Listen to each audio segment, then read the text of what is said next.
Okay. I mean, I don't know if any of my regulars have any interest in this, but I like doing it. And that's what matters. If they don't, they That's the should. important thing. They should develop an They interest. should. Okay. So, This is about sleep for me half the time.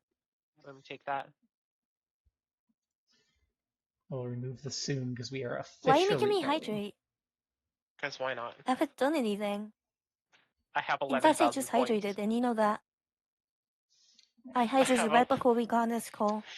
Comrade I got Cassian 11,000 like points drops a using it. hydrate at me every like 10 minutes until they run out.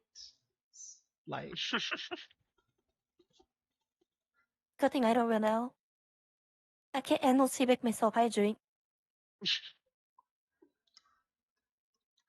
I had to set a limit on my hydrates or else Sticks head underneath tap. When that's a 1 minute I'm cooldown. hydrating. the they is the hydrates that I set a limit to.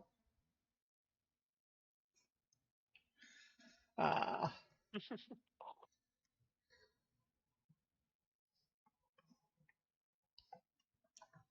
I am not going to mess up my own girlfriend's pronouns on purpose.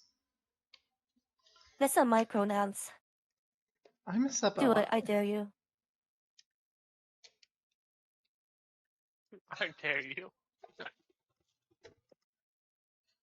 V isn't my girlfriend.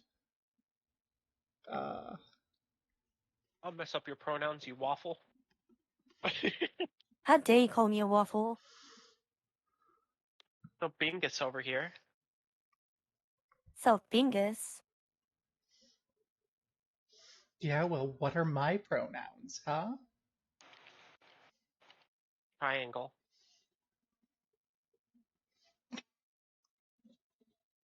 That's my gender, not my pronouns. Gosh. Ah, okay, isosceles. Isosceles triangle? Meow meow?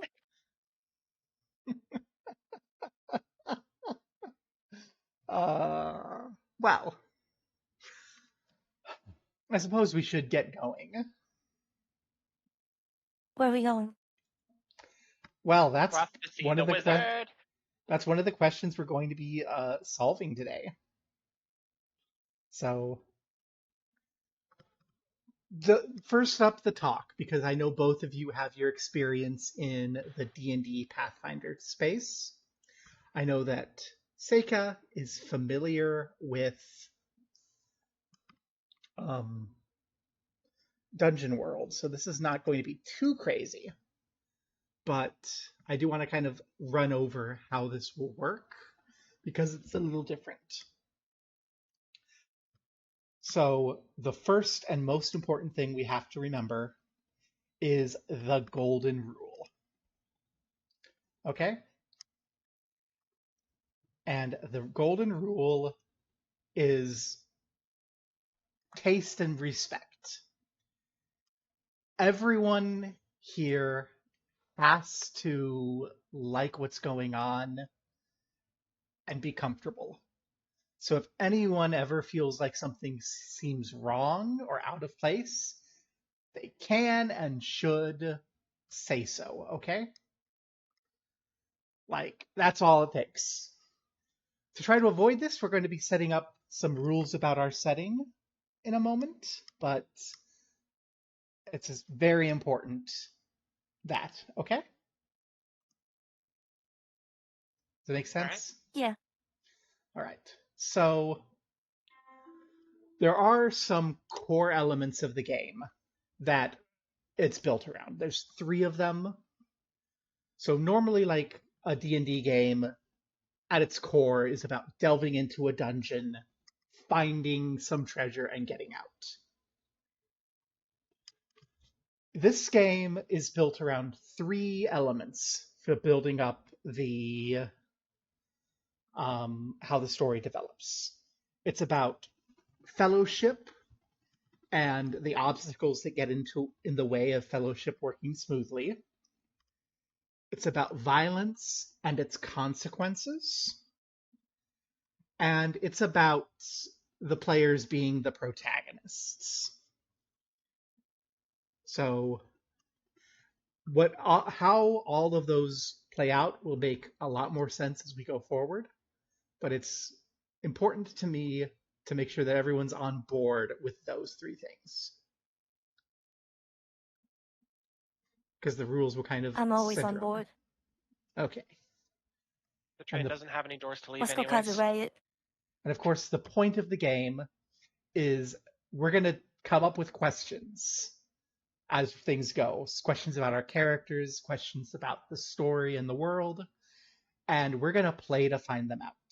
So this isn't like D&D where I'm going to have a grand arcing plot and a big bad villain, and we're going to be playing through scenes. Everything's going to come back to your characters, where they are in the world, and the world's going to kind of build up as you become aware of it, and any story will end up being emergent from your actions or inaction and the consequences of it. Is everyone on board with that? Mm-hmm. Yep. Okay. So, Yum yum. if you look at the spreadsheet under setting rules, this is the first thing that we're going to be doing. Oh goodness, let me change my, Oh, I didn't open the spreadsheet. Spreadsheet? Spreadsheet. The breadsheet. I have to open that. I just realized I had my real face up on my account, so I had to hop away from that so that you don't have that. Please don't mouse over the icon and reveal everyone my dead name. Okay. So the setting rules, the rules of the game have 4 assumptions built in. Magic is real, gods are silent, cities are rare, and travel is perilous. And the game doesn't work if we break those rules, so we have to assume those. But now I turn things over to you two and ask, is there anything you want this setting to have? That you want this story to deal with?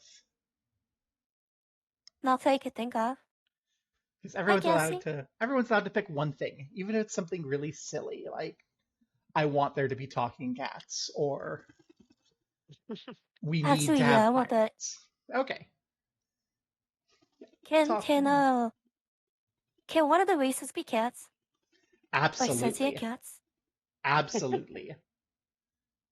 I know Rumbly. Okay. And oh goodness, I keep Major cat people. Farah. I haven't Of learned your course. name yet, so I'm gonna have to You're keep good. checking.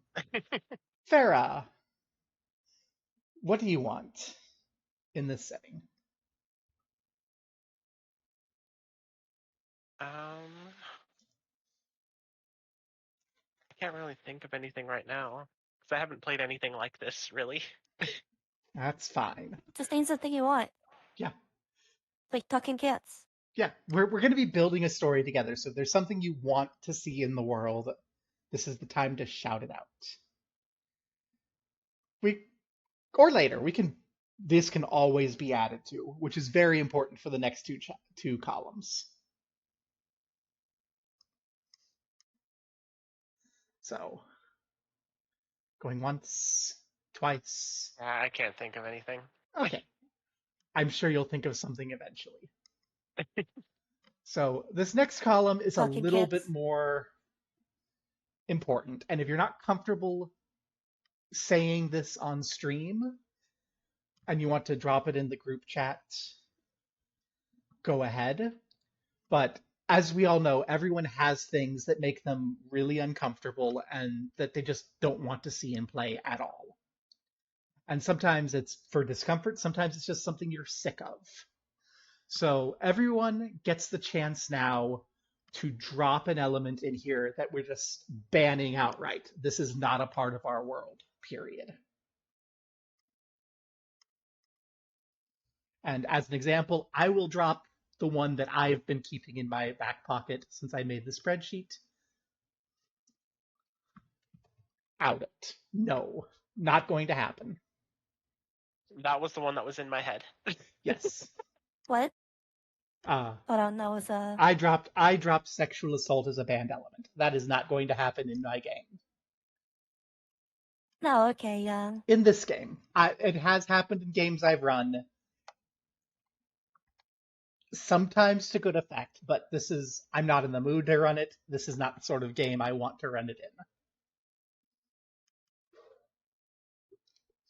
So, is there anything else? And it doesn't have to be this dark and heavy. It can be, I'm sick of robots in my fantasy. It can be, I'm tired of seeing dragons.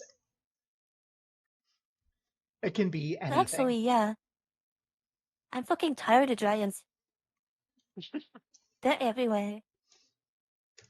Okay, so the campaign I was doing, the D&D one, like, was my people in my house. Mhm. Every campaign just ended up centered around dragons. I got so tired of dragons. Well, there's They're no very dragons overrated. here. We have just The unmade only dragons I dragons. want are dragon. You want the dragons you want are what? A dragon decent, sorry.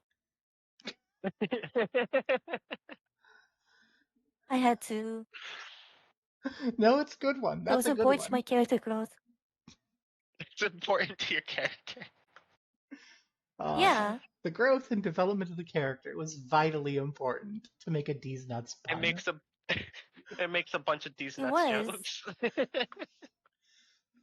Okay. Is there anything else? Because there's no limit. And again, if you don't think of it now, you can call on it later. You can interrupt play, just Meow meow. anything.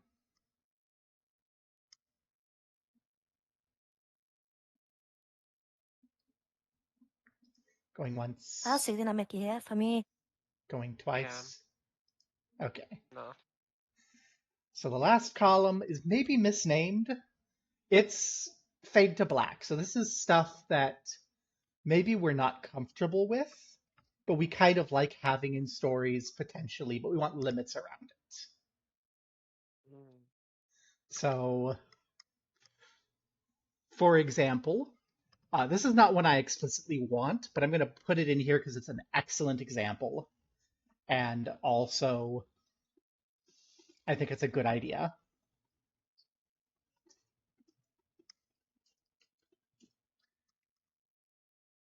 Hey, if there's going to be transphobia in my game, it's going to be a sign that they're a great big wicked villain. It's an enemy.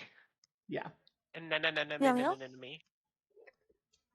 So I'm not going to have the misguided, transphobe hero because that shit happens too much IRL. I don't want it in my fantasy. Hand holding. No, I'm kidding. Yeah. Like, yeah, like sexual intercourse.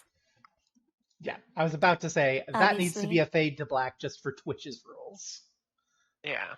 Yeah.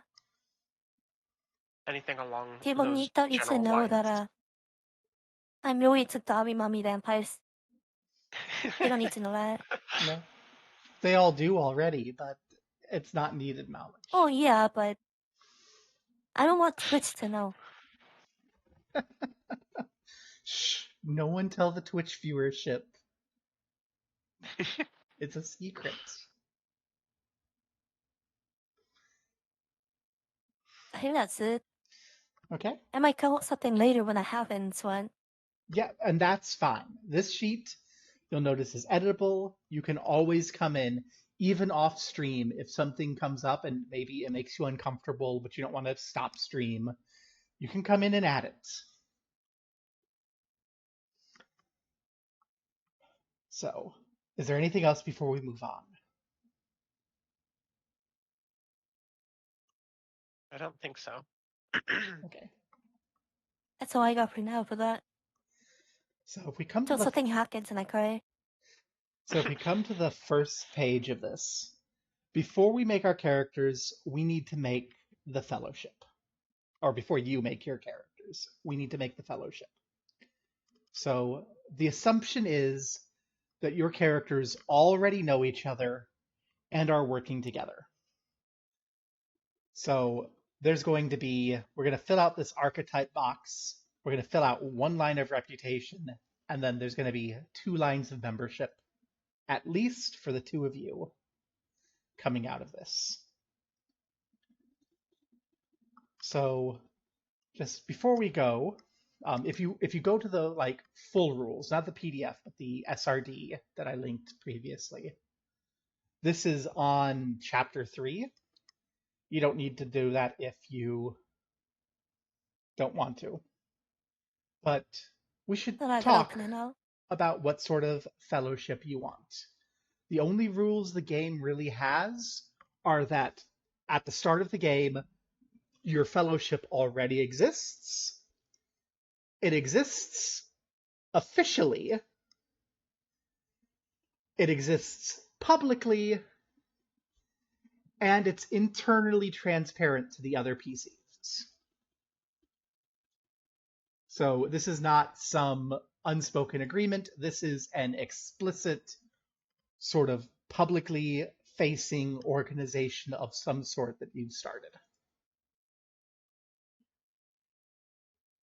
So what sort of fellowship do you 2 want?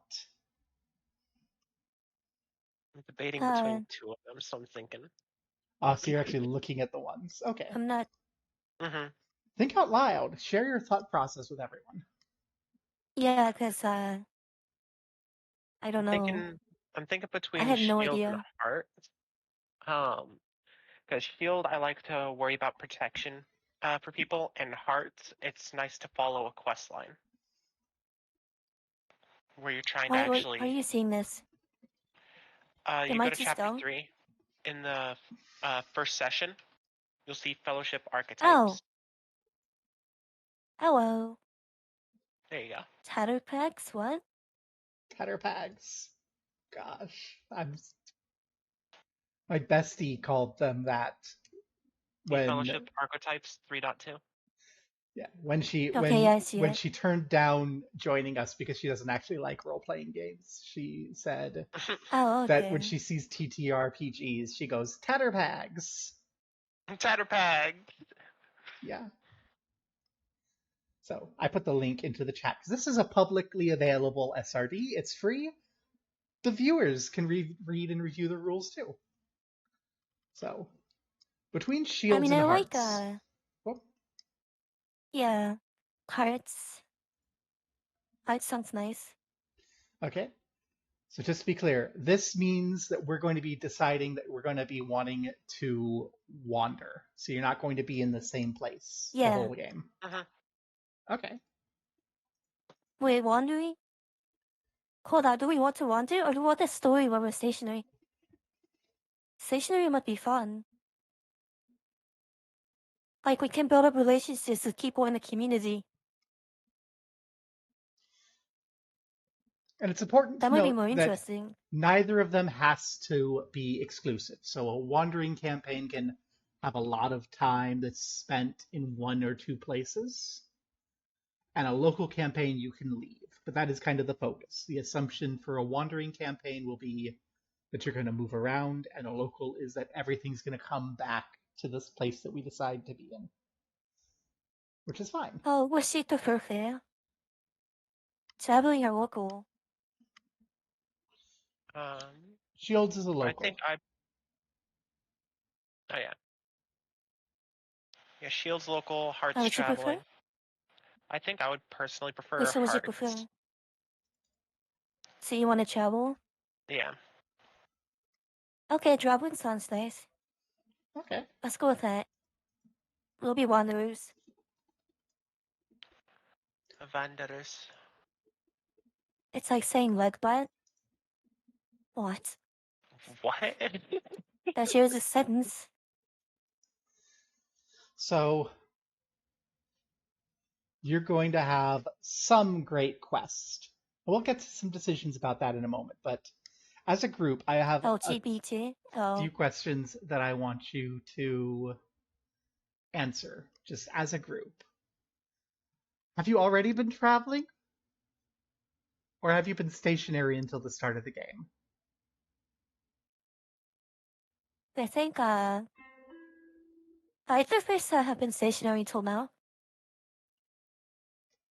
Yeah, I think that'll work. Okay.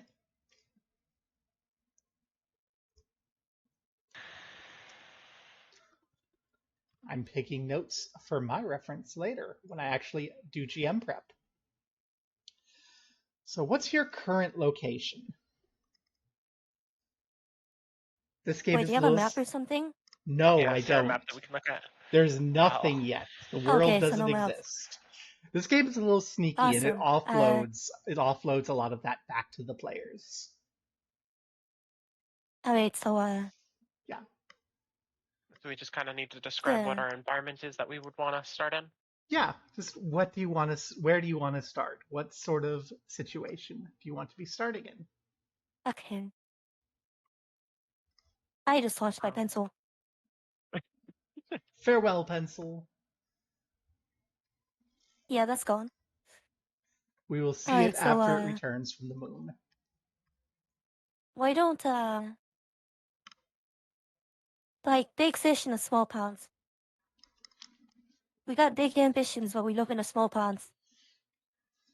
How about that? Like a small town, like a small village or something. Okay. yeah, that's kind of what I was thinking, was to start in like a little village. Anything about that village that you want to call out now? Uh,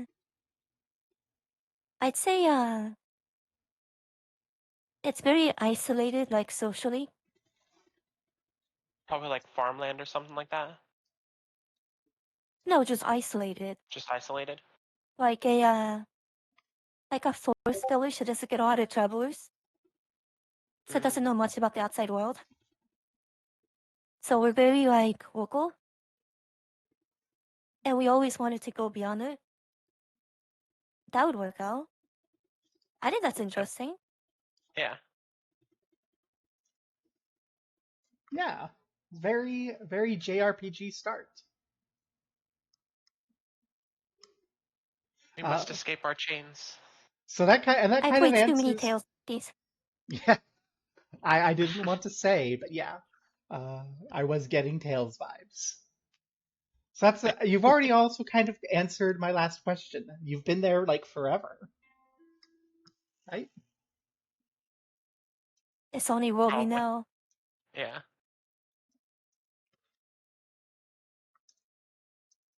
The only home we know. Oh, all right. So your goal is a quest. It's not a job. It's not a recurring endeavor. It's a recurring activity. It's a great big single endeavor that is right, needed, and your duty. That's the center of the game. That's the reason you exist. Are you out to vanquish a great evil, protect something, or search for something? Which one do you want for your quest?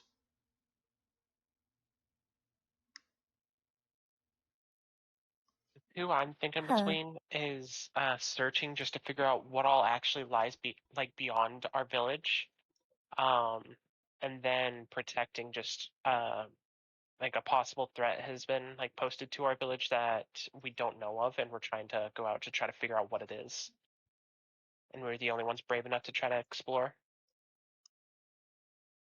Those are the two different situations I'm thinking. I'm thinking like narratively. Like can we like think of something specific? You absolutely Like can. maybe our village is centered around this building this like tree and it's dying or something. And we need to restore it. So we need a panacea. So we need to go to the woods and call a boar. I love it. No, but like maybe our land is dying. Like there's some blight going through. And we need to figure out how to stop it. Something like that. Okay. Like it's putting the whole village at risk. I adore that. That is beautiful. I could do so much with that. Let me ask a little question, which I'm going to put here because it's, you know what? I'm going to put it in this spreadsheet. Yeah. I'm going to ask a question, and I don't want an answer now because this is something we'll answer during play. What is the Blight? I don't know. You don't know. We'll find out during play. We'll find out together. Yes. And The only one that I can think of, you guys probably wouldn't even know anyway. Oh, we'll just see what happens. Yeah. oh, I have like a half dozen ideas, but I refuse to pick one until we get something that forces me to. Because maybe as we play, something more thematic will come out. So the next question is, what is kind of the scope of your normal dealings? What sort of things do you normally deal with? Do you normally deal with unlikely heroes, the sort of commoners who get involved in something greater than themselves? Do you deal with adventurers who are like experts that people recognize? Or do you deal with legends, big names who come together versus epic challenges? Hey, what do you mean by deal with? Like, kind of your ordinary people. It's a little bit less clear in Hearts, What's around us? but like, if you change and look at Knives, for example, they're asking, do you deal with street underdogs, underworld professionals, or gray eminences pulling the strings of government power? So like, it's who do you interact Also, with? like, what our life is like. Yeah, it's like, The are you circles we deal with. are you like at the low weak level of people? Are you like at that adventurer level, or are you at that epic legend level? I'd say, like, we just deal with everyday people. There's Sure. something significant about who we talk to. What about you, Sarah? Do you prefer that? I would Or think just so. else? It would kind of blend into it a little bit better, just because the fact that we don't know much past our village itself. I would assume that we would be decently knowledgeable of the woods that's around us otherwise, but otherwise we would seem more like average people. That is wonderful. And of course, this can change. Nothing is set in stone here. Yet. Um, so our last question. Actually, no, we have two more. Our last question as a group before I have questions for individuals. And then we go into actual character creation. Is reputation. How do the people across the land, which is in your little forest community and the surrounding woods, perceive your fellowship, which we still need to name? But how do they perceive it? Is your fellowship? I Is really this think they something don't that take us seriously. Yeah, I would probably think on that note, something very similar, that they would just think that we would probably go and get ourselves killed.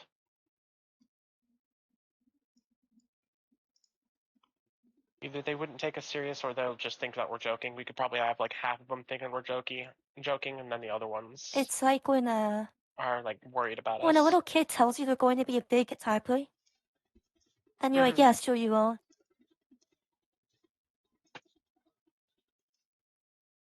Okay. And is that a true reputation?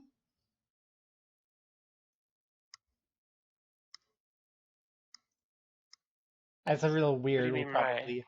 We'll probably have to play to find out. But do you believe that you're serious? They think you're joking. They think you're playing. Are you? I wouldn't say we were. I think we're serious. Yeah, I would think we would be serious about it. Wonderful. We're not con men this time.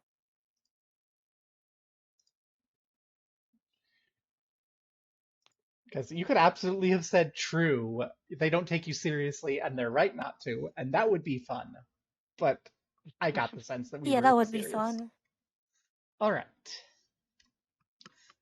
So now I lied about only having one question. I realized we haven't named the fellowship. And you're an official group, so you have an official name. Let's see. Um, Trying to think.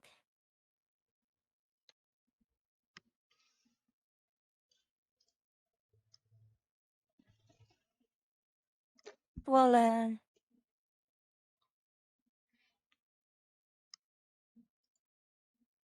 so I'm stuck it's a here. hard thing to think of. Uh, It it really is. is. It is. That's okay. I like giving you hard questions. Um, but yeah, it can also be something. Well, I mean, think back to what you're out to do, why you're out to do it, and that people don't take you seriously. Those should probably I inform mean, your the hard decision. part is the name. Yeah. Yeah. I'm trying to think of something that's kind of generally around like us being forest people. I'm trying to think of something around those terms. And to be honest, 90% of the time, I just name my group Wayfinders. What did you name them? I always name them Wayfinders. I just use that name for everything. That's a perfectly fine name. Nothing says you can't be a little generic. It's totally not for Kingdom Hearts. Uh, Farah, do you have any tweaks you want to make to that name? I think it'll work fine how it is. All right. Wayfinder works, I guess. Yeah.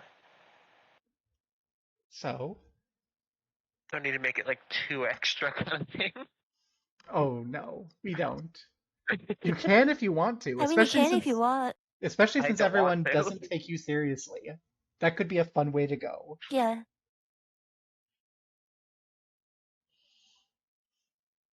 I can't think of anything. Right? Do we want to ask chat if they have any ideas? Because we can all, one of the advantages of streaming is we can always go, hey, chat, do you have ideas? Hey Chad, do you have any ideas? What's your favorite ice cream color? I heard good talk. Good talk. Yeah. Okay. Depression.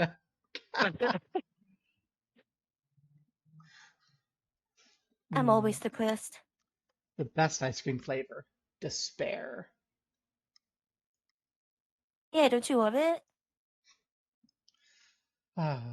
So, right now, the fellowship has two Head members. empty. You two. What are your Hell names? yeah.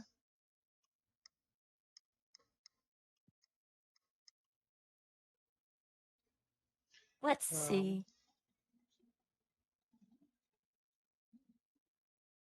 This isn't too hard for me, but Sarah's gonna really struggle.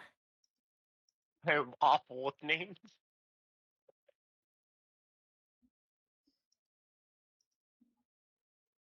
Um, Well, I have another question about the village. Sorry to turn right from the left-hand lane here. Is it a village of catfolk? no. There's just, you know what? There's no catfolk in the village.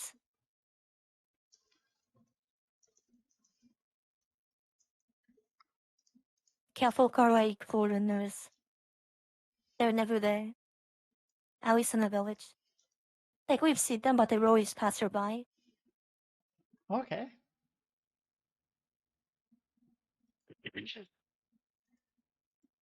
So that could And yeah, inform names potentially. yeah.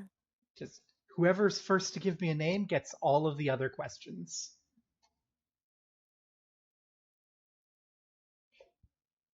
Trying to think, trying to think.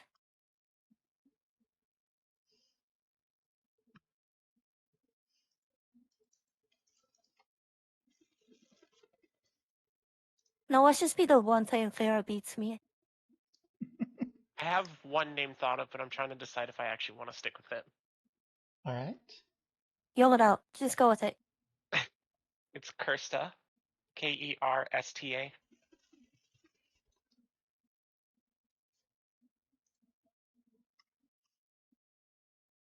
Yamio? So that's your name. What? No. So, Kirsta. You don't want to be called Meow Meow? Kirsta, what kind of home are you leaving behind to take on this quest?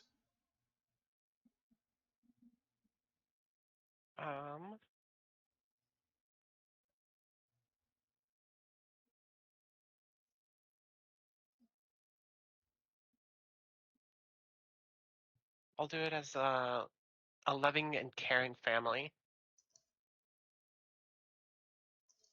I don't know how specific I can try to get myself to be. And as you leave home, what thoughts weigh upon your heart?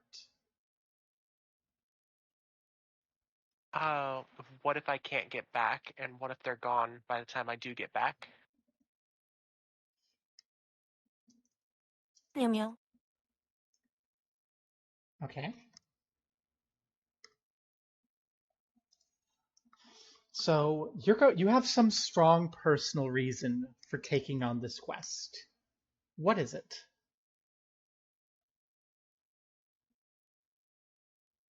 Show everyone that outside of the forest, there's more to it than just forest. That there's an actual life and civilization outside of it.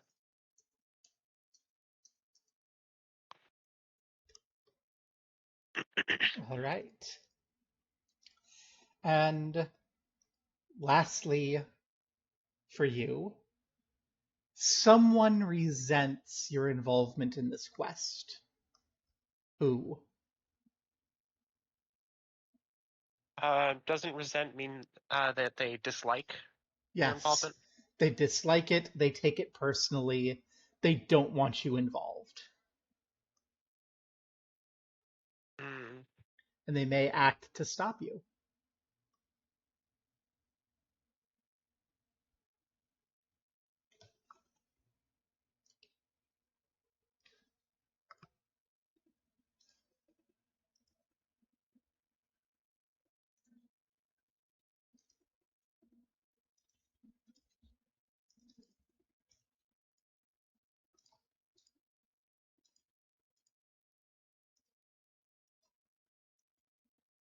Probably say No, that's head empty.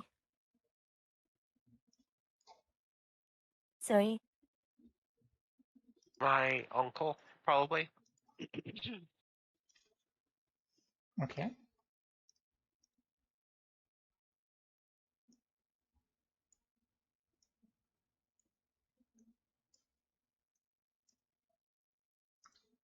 And do you have any reason that he opposes right now?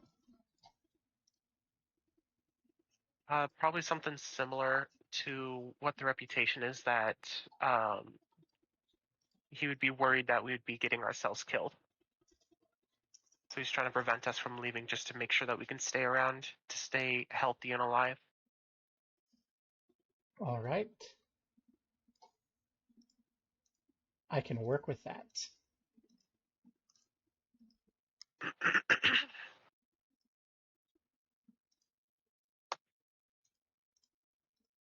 This informs a lot of Kirsta's character.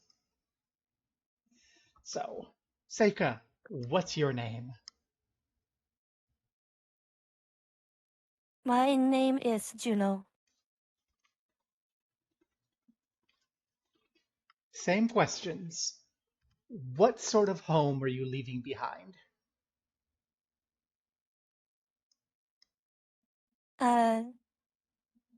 an unstable one.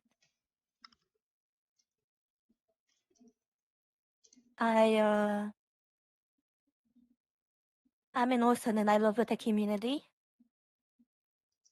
And the community's child. And they don't really care much for me. Oof. And as you leave, what thought weighs in your heart?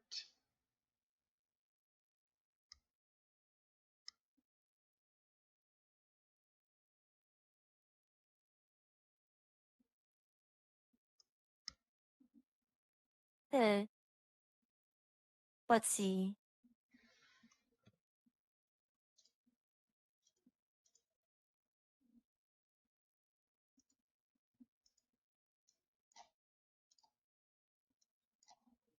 Will they finally love me? Will the community finally accept me?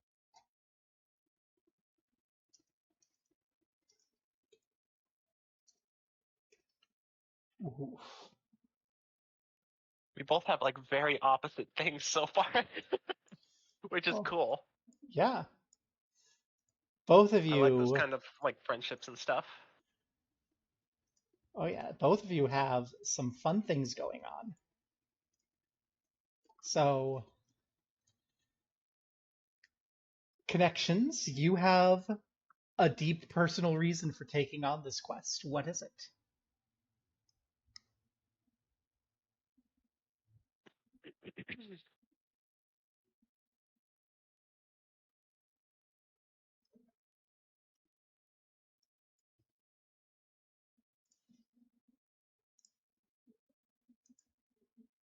My personal reason. Yeah. Juno's selfish reason for taking part in this quest. I want to find I'm sorry? I want to find any remaining family I have. All right. Saving the village is just secondary. It was my excuse to leave. Ooh, that is spicy. I forgot the village was going to be blighted. I completely forgot about that. I love that the village is blighted and neither of you is really interested in saving it for the sake of saving it. I I love that. completely forgot that it was. Kind of selfish. Yeah. And it does sort of lean back into your reputation that people don't take you seriously yet.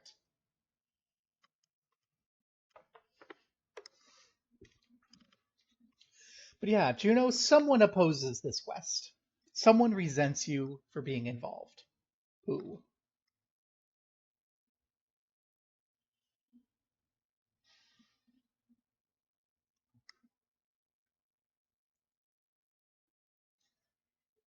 Let's see.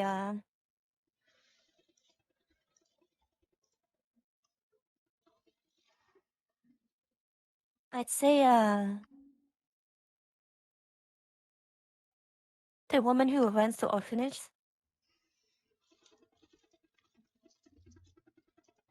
She wants me rather help her take care of the younger ones. Because I'm there a lot longer than anyone else ever is. And she wants me to take over and not go chasing other things.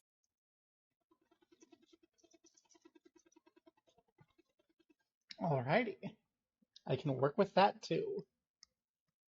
Can't So, follow your childish dreams. That's the first thing that popped in my head. don't follow your childish dreams. Follow my dreams for you. Yeah, pretty much.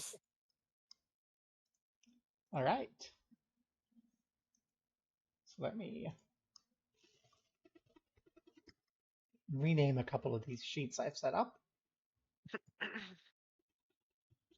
This part of warm. Yes, cool. So, when it comes to making your character, we're going to kind of bounce back and forth between the two of you. I'm going to have questions for you. But the bulk of this is going to live in that PDF I sent, which has the list of classes. Yep. And you're going to be basically filling that out, but by copy and pasting things into this more generic spreadsheet. Ah, okay. I was sitting here like, how do I Meow write on meow. this thing? So the important things I want to point out, because there are some differences between Yeah. Fantasy World and D&D that we haven't dealt with yet. I want to pull your attention to the big section called damage effects. So while you'll have hit points, they're not the thing that you deduct from when you take damage. Anytime that you take damage, I will tell you whether you're taking temporary, serious, or deadly harm. Okay. If you want to, you can spend hit points to reduce that. So, like, if you're taking temporary harm and you really, really want to come out of whatever event it was completely unscathed and go, look at me, I'm the badass, you can spend a hit point and you'll take no harm. But hit points are hard to come by. And if you get deadly harm and don't have a hit point, you could very well be seeing the end of your character. Ouch. So when you best to take use harm, you wisely. will pick the type of harm you want to take. So, for example, I will never say, oh, this weapon leaves a horrible gash. I'll say it does serious harm, and you will pick which one of those it is and check it. Okay. And until it heals in the universe, you can't pick it again.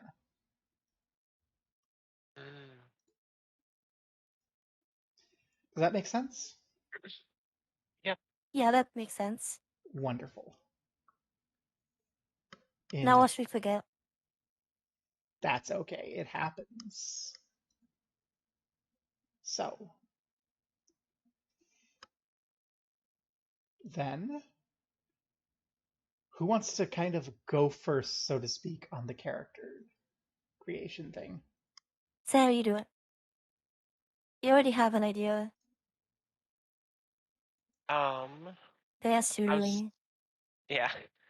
I was thinking about doing the wild caller for a class. Okay.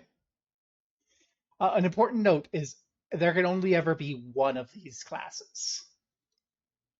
So I figured that's what it was you gonna will be. be you will be the wild caller. Okay. Not just in the party, in the world. Ah. Okay. So to run this through, the first things you'll fill out are name, blood, and kin. And these are all free-form description. What is your name? Self-explanatory. Blood is this is where catfolk goes, this is where elf goes, this is where human goes. Your general race, pretty much. Yeah.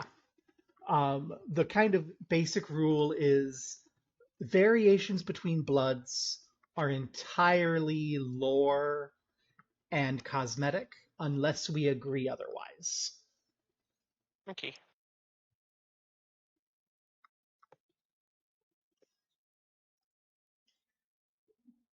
And then what's the kin category? Kin is akin to ethnicity. Okay. So very much blood is like race, kin is like ethnicity. Okay. Uh, in the sense that they're both kind of nebulous, they're both kind of socially defined, but in a certain sense, blood is treated as physical and kin is social, even though they're both socially defined categories that don't have any mechanical significance.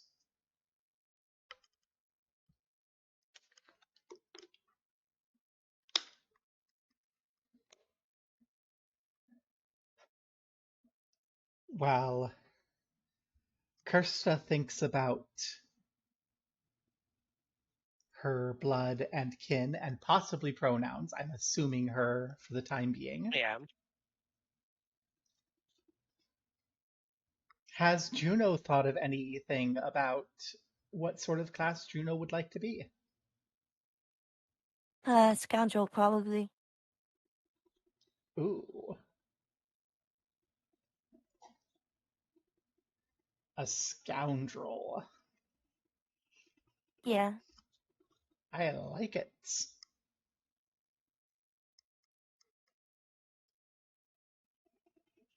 Oh goodness, and I already forgot which class Kirsta is. Bot collar. Wild collar, thank you. Is there a spot that I can just type that in? Um, Or should I just put it right next to my name? hey! That works. I could do that with Juno. Big bold text. We know what Oh, you yeah. are. Just so you can forget. So same three initial questions for Juno. Is Juno your full name? What is your blood? What is your kin? Although I think we already answered kin as orphan. Correct? Yeah. Arson? Trinitega. I remember you mentioned being catfolk earlier, but I don't know if that's changed. Yeah, I wanted to be Catholic. Go ahead and write that down then.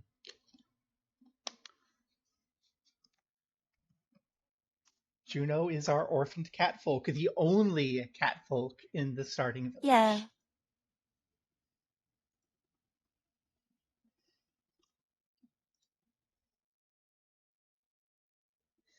So, the next important thing is your issue and your doubt. If I was to like do elf, how would I do like the kin? What types of elven communities are there in the world? What flavor of elf is your family? Are you wood elves? Are you high elves? Are you dark elves? Are there different types of wood elves? You could say, oh, we're East Woodland elves, and that implies there's other woodland elves.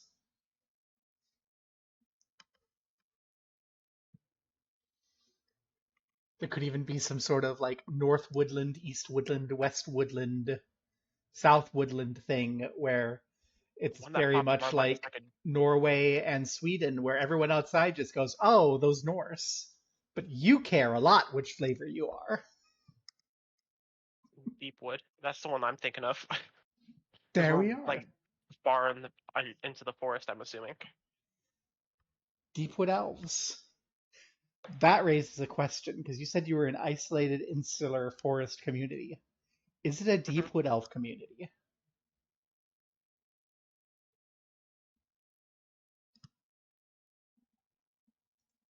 That would make sense. Well, I'm the only cat. Okay. I wasn't sure how we wanted to go about it. If we wanted like other cats too, or what.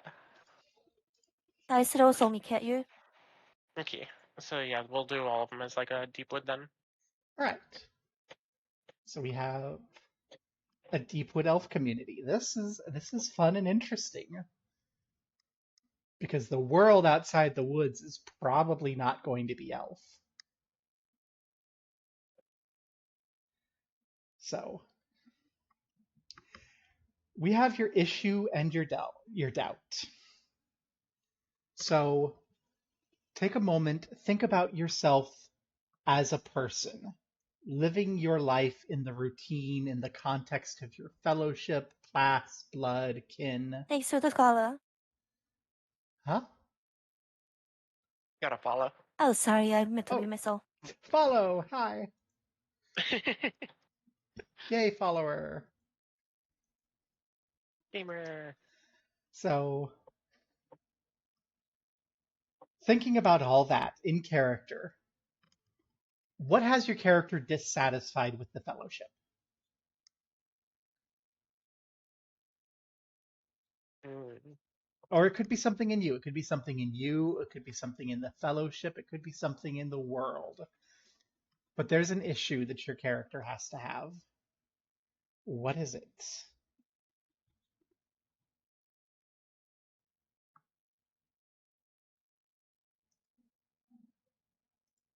I gotta think on that one for a minute. I know I'm here I forgot asking the the. question.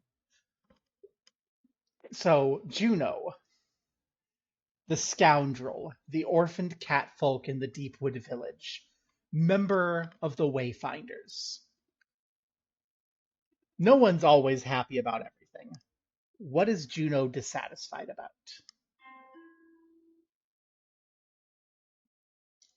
That's her issue.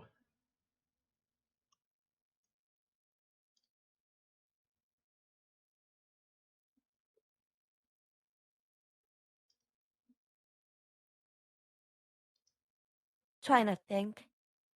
I mean, I'm not treated well by the community. That's so like we're not doing anything about it.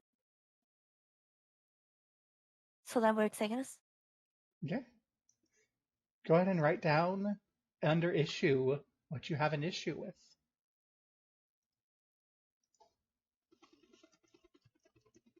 Hey,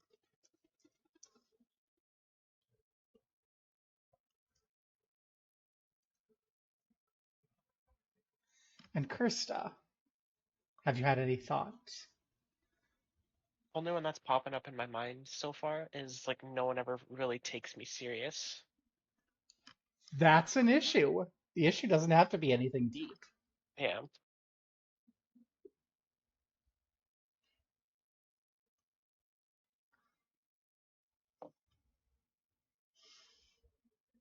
Awesome. So we have no one takes me serious, and then we have Juno's issue that I asked to get written down because I'm not entirely clear what the issue is. there, Ah, I wrote it down. there we are. Wow. Ambition. The selfish, ambitious nature of our heroes. I love it. So you have your issues. Do you think that each other's issues are fine? That you'll be able to work with that as characters in character without feeling uncomfortable? I think I it's some think work. so. Okay. So the next thing is the doubt. There's something in your internal self, some worry, some concern, some doubt that is keeping you from resolving this issue. What is it?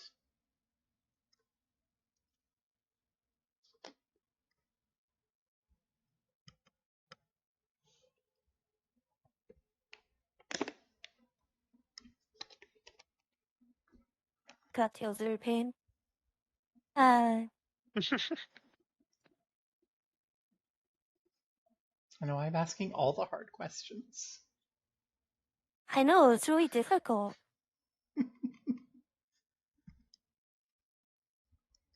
I know at first you go, oh, I just have to pick one of these pages and we're done. And then you realize, oh, no, these are hard questions.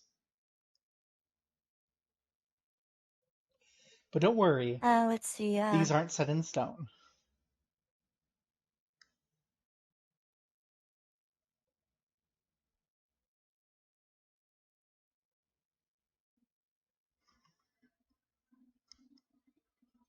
Okay, what would the doubt be again?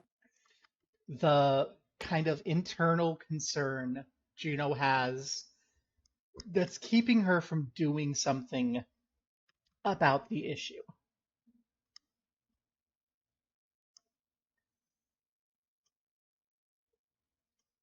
So Juno's upset that the group hasn't done anything to prove itself, but there's something internal to Juno that is keeping Juno from just going out and making it happen.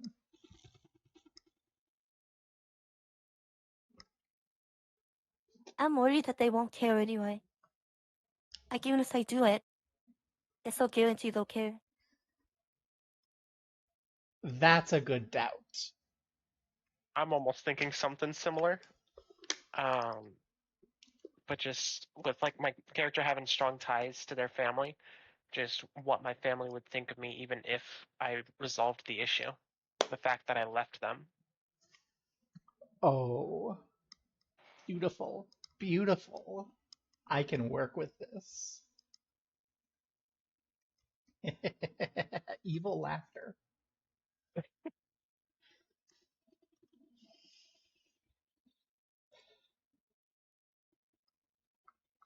So, of course, now we have all of the mechanics that we have to worry about for your classes.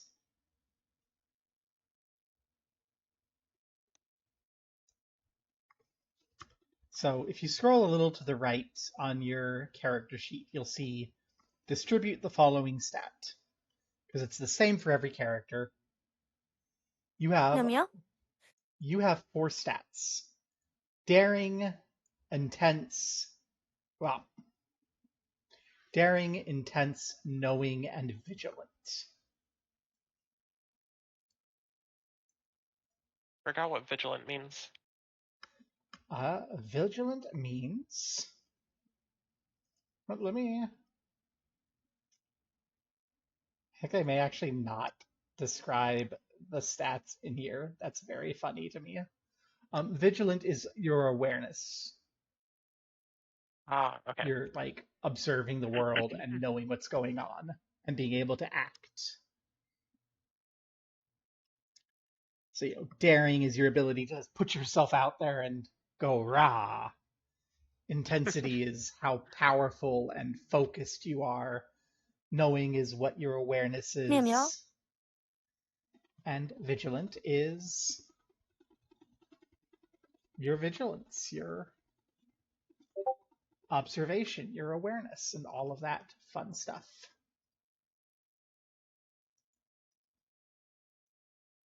Okay.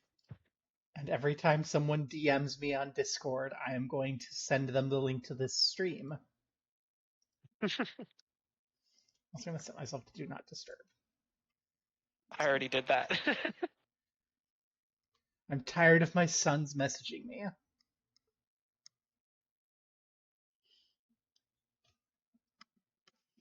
Then we just need to distribute those points out. Yep.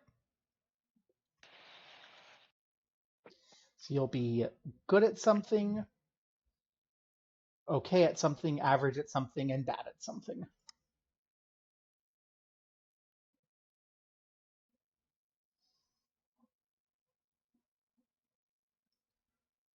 And for just your kind of mechanical awareness, every dice roll in this game is going to be 2d6 plus something. That reminds me. I need my dice. That's why we have a That roll just reminded 20. me. That's why we have a roll 20. I also have a bunch of physical dice too. I have 7 Yay. sets. Yeah, we have a roll 20 for dice for me to throw maps into as I make them, and for what we have right now visible, the great big agent wheel, which will basically just list NPCs and stuff that you know about and their relative position to you.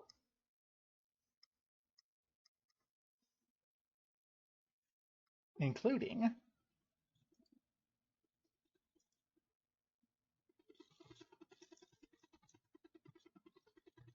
the home village, which I need to flesh out as an agent.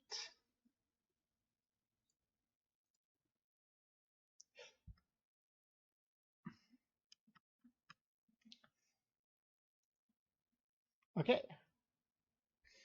So now that everyone's got that, you're going to want to take your starting moves, copy them into your sheet, and flesh them out.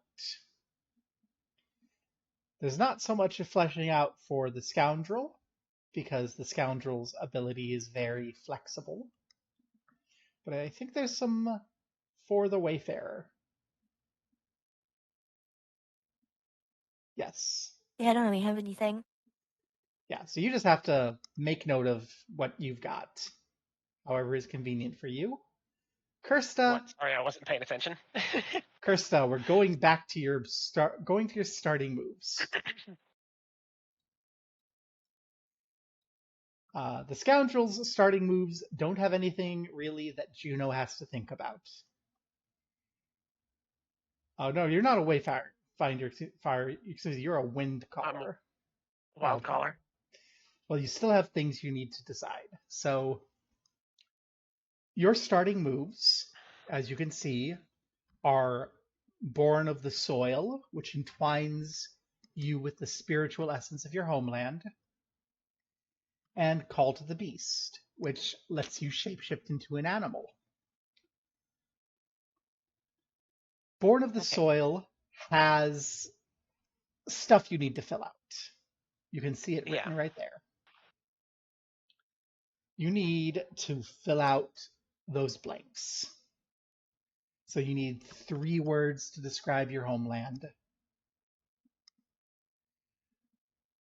1 word to describe the period the spirits impressed a tell on you, 2 words to describe the tell.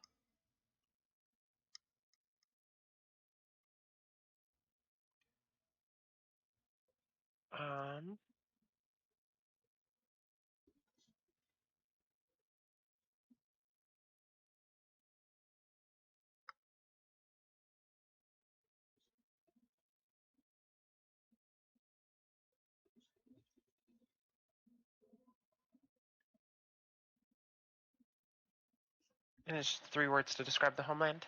Yep. I got 2 thought of being dark and quiet. Okay. So your homeland is dark, quiet, and is there a noun for your homeland?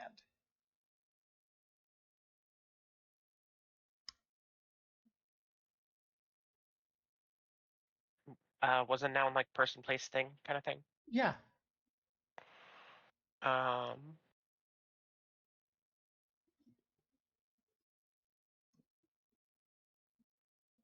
I have one in mind if you don't, but I want to give you the chance first. I don't have anything.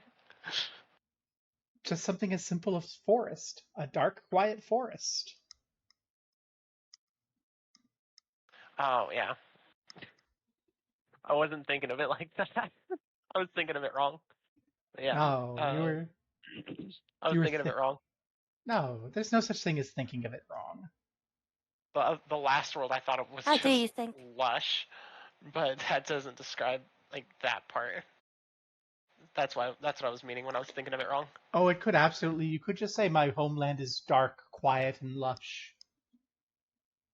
The forest aspect might not matter to you as your spiritual essence of the homeland, if you don't want it to.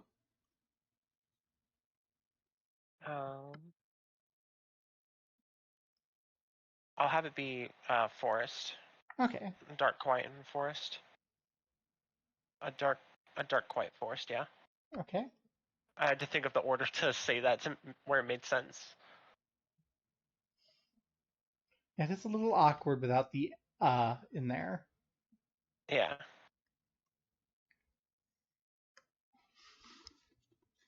So during your blank, the spirits impressed a tell on your body.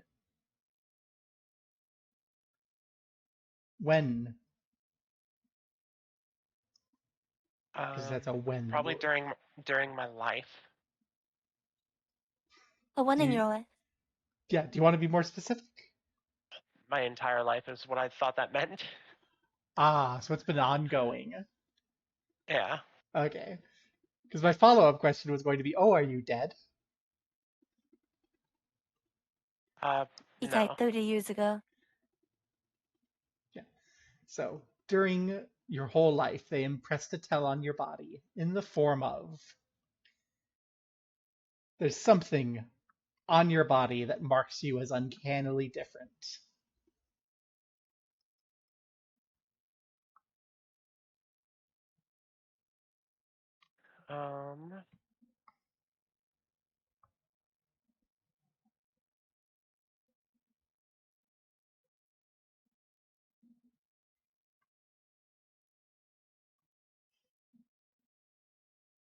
Probably like the shape of a moon on my left forearm, we'll say.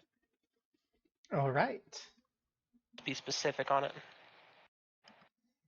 A moon on your Aesthetic. left forearm. Wonderful. So now we just need to take a moment and let you get your moves copied down and written. And where do I write those? Starting moves. You have the name, and then you have a space for Oh, there it is. a description.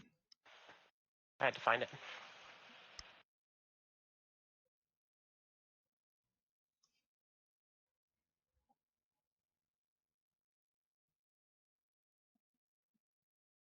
Oh.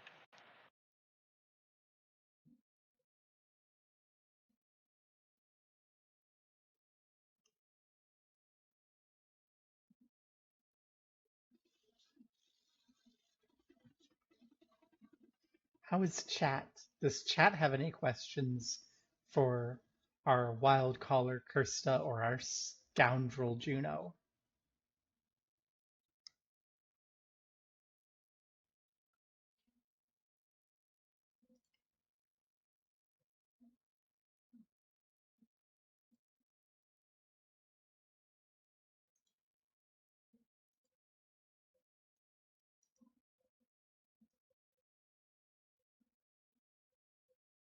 Hi, Young.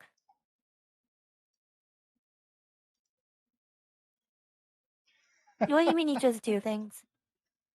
I mean, that is certainly a way you can do it when you're young. Promise I'm getting old, so I always think about reasons. And then I don't do anything.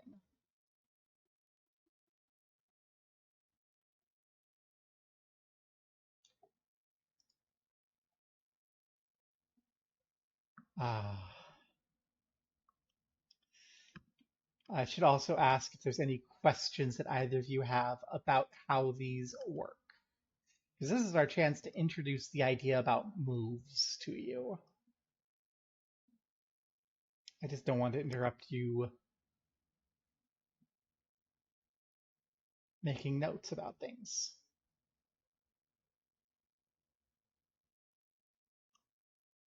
There we go. I got it all written down for the. Oh wait, no, that's just for the first one. Fortunately, the second one is a little bit simpler. Do I have to get like underneath that little lightning bolt thing too? So that thing under Oh the yeah. lightning bolt is the trigger. So the way this game works is it's kind of a narrative dialogue. So I will describe a situation and say, "What do you do?" You'll tell me what you do, and most of the Yes, you're time, young. you'll just do it. Okay. Like most of the time, your character will go do something, and it's something you can do, so it'll just happen, and the world will be affected. But there are moves in the game. The first page of the PDF, first couple pages of the PDF have the general moves that all players have, and then your character sheet has these moves. And when what you describe is what's covered by that lightning bolt, I call for the move. And then the rules describe what happens. Okay. So when you call on the spirits of nature, all of the stuff of Born of the Soil happens. When you assume the shape of an animal, all the stuff for Call to the Beast happens. One particularly important thing I want to make note of is world reaction. If you ever see world reaction, that is telling me to be as mean as it makes sense to be. Okay. And sometimes that's not mean at all. Sometimes it's truly heinous.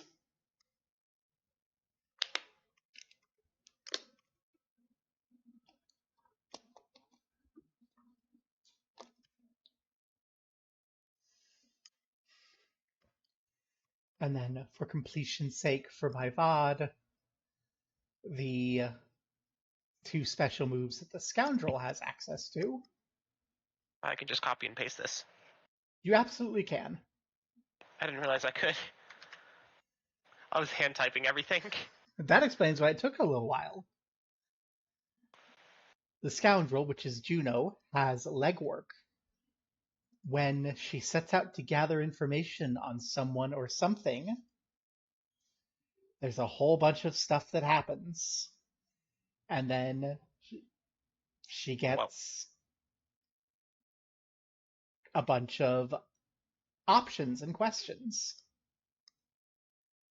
And the other special move that Juno has, Shadow, when she tries to conceal her presence or her actions, that gets triggered. And basically, she either just does it and gets everything she wants and no one's wise, or I get to do something a little mean, or I get to do something very mean.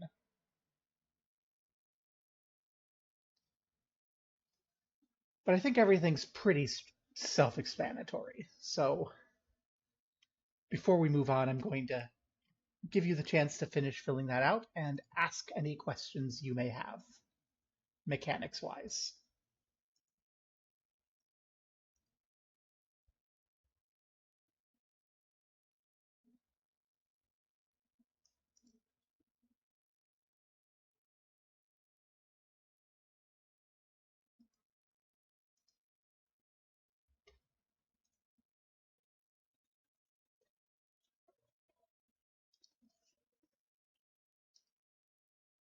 Any questions, comments, concerns? 해러 가라, Nisa.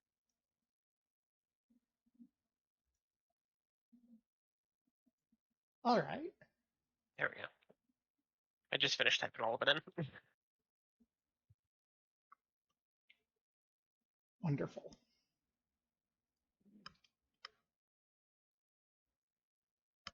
So now, the last step of character creation, or second last to last step of character creation, involves scrolling back up to the top, sort of, because we get to fill out those last fine details. So, appearance. What do you look like? There's a little rule that you're not supposed to use color words. You have to use similarities. So, like, if you want to have blue eyes, are they eyes like the sea, eyes like the sky at noon, eyes like sapphires? No, it's bad writing, but it's good roleplay. Okay.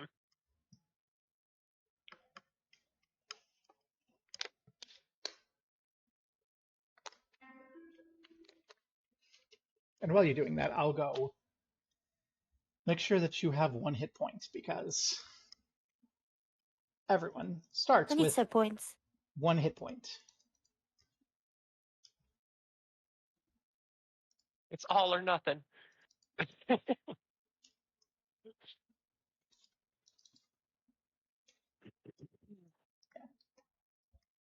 And again, hit points aren't how much damage you take. Hit points are your chance to eliminate harm.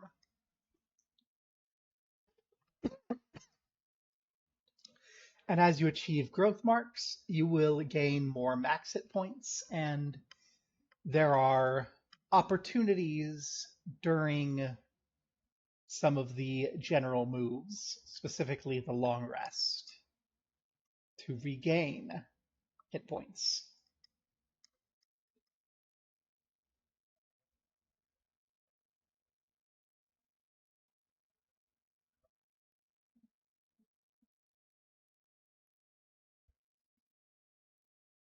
But for a little note, the absolute maximum HP that any character can ever have is 3.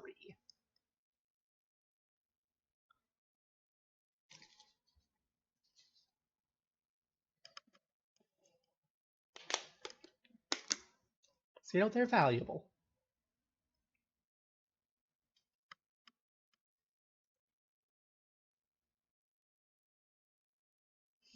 I really, truly hope that on Seika's stream she's muted and rambling off thought processes at you. Haven't done that. I was drawing. I was drawing Juno. Oh, well, I should Oh, you're already working on your character. go Yeah, take I a already peek. got Juno.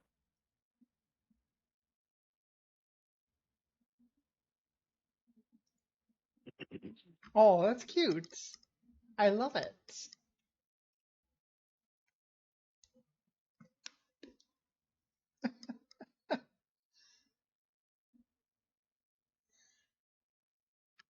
Oh, I suppose I should hit this button because Twitch is telling me to. Oh god, no. Not a collaboration. It's terrifying. Yeah, apparently that's an option now, and it like shares the stream or something. Good to know for the future. Yum yum.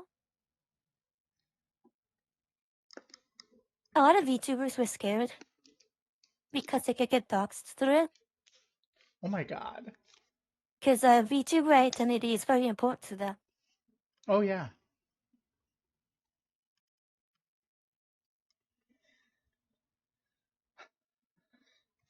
And it's like they're not like you where they just use their real faces on the cam.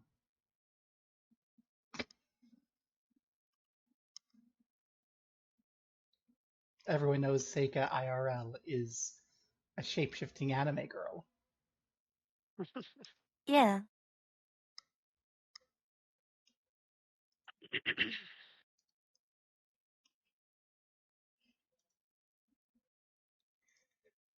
Oh.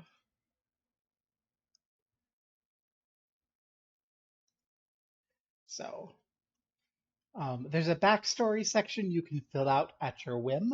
I think we already have a pretty good idea of your character's backstories, but if you want to, there's a spot for it.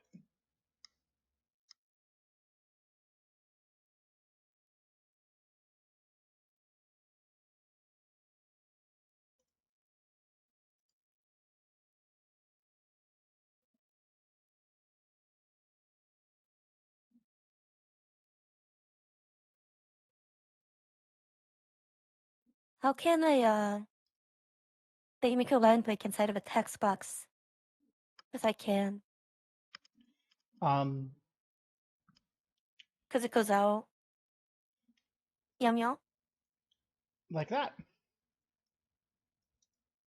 Awesome. However, that was done. Yeah, there's a text wrapping option on the bar. Oh, I didn't know that. I Yeah. was wondering if there was a. Yeah, there's text wrapping option, vertical alignment, horizontal alignment, and then you can resize those bars. And when your image is ready, there's a little block for you to shove your image into. If you want to. I've never tried that before. I have no idea how it works.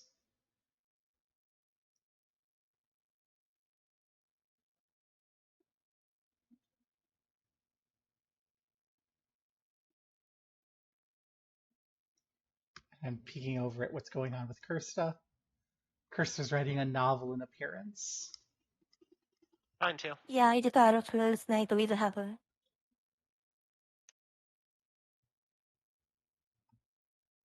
Yum yum. Meow meow.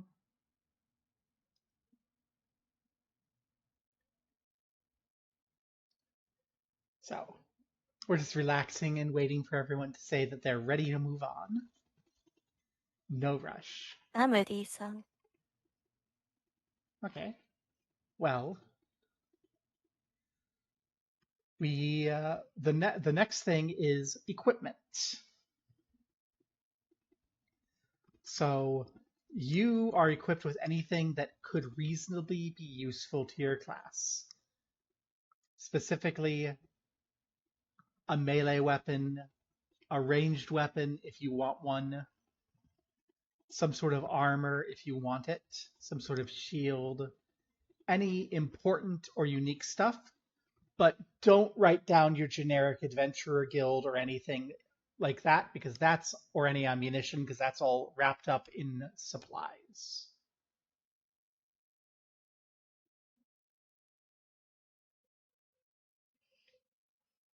So my equipment. Yep.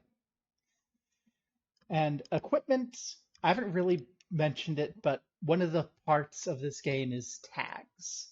Basically, everything is either a move or a tag, and a tag is just a description that informs me kind of the details of what's going on. So, for example, Kirsta's little moon tattoo is a tag. And that tag is uncannily different. So that means if ever I'm in a situation where I have to think about how a stranger will react to Kirsta, I get to remember Kirsta's weird and it makes people uncomfortable. Specifically because of Meow meow the meow. moon tattoo.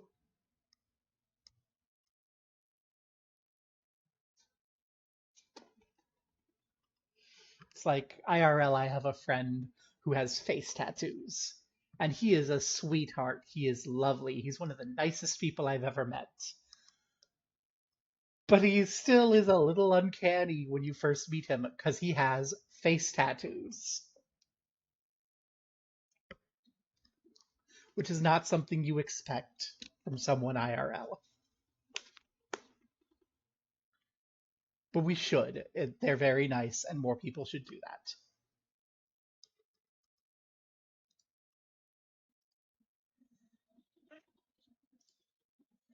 So we peek over at Juno because Juno is done.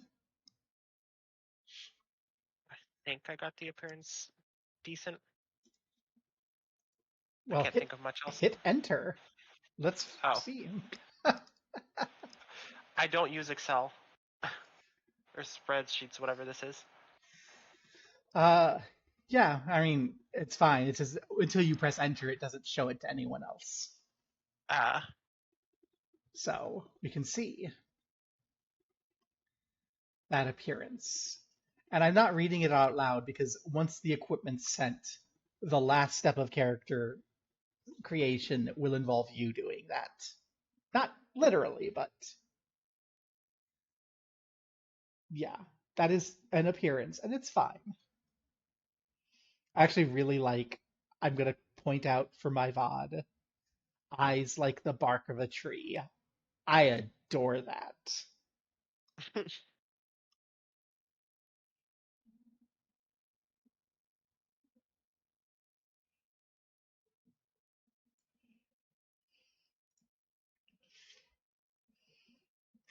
I also adore the little cat face on Juno's description. Oh, I never took that out. No, I love I it. meant to take that out. I'm bad at coming up with like descriptions of like appearance on characters. This is the first time I've ever done it. Well, you did a lovely job. Yeah, meow. The I trick, usually don't describe what my characters look like. the trick you'll find is only describe what matters. Yeah. People can fill in the rest. So, again, at this point, backstory is optional. I have a pretty good idea of where you're coming from. But equipment is what we need. And this is anything that makes sense for you to have that's unique and meaningful. So it's not your bedroll, it's not your tent, unless there's something specifically interesting about your tent. It is what sort of melee weapon you use, what sort of ranged weapon you use, if you use one, any important personal items. I should probably mention that nothing in your equipment is safe. It can be lost at any moment. Yes, nothing is safe, nothing is sacred. So if you have your beautiful heirloom quarterstaff that has been passed down your family line for generations and might be magic, and you go and do something where you fail and I'm allowed to be mean and it makes sense You get pickpocketed or to something. and it makes sense to snap your staff in half, well, it might get snapped in half.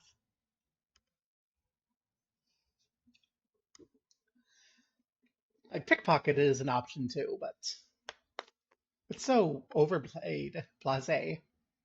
Breaking a magic staff and having the angry spirit that was bound to it several centuries ago be released is much more fun. Yum yum. Yum, yeah.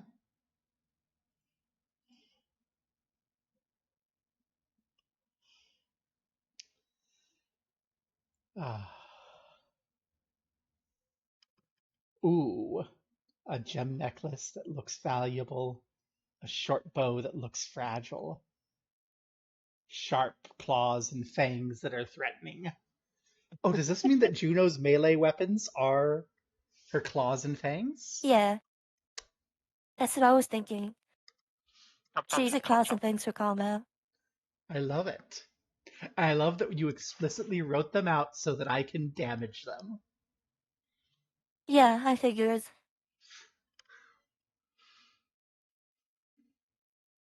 I want to say don't worry, but Kind of also, of thing. course, worry. Violence has consequences. Yeah. Sometimes those consequences might be shattering all of your teeth. I mean, as a cat, and I'd be okay. But but for anyone else, like even Yeah. if I'm okay, Yeah. Ow. that's gonna hurt. That would probably come associated with some damage. Yeah, probably. Ah. Well. So it looks like Juno is done. Yeah, Juno's done. Oh, I love that. The anxiety worry stone. Oh, I love that. Krista. Oh, that tells us so much about your character right there.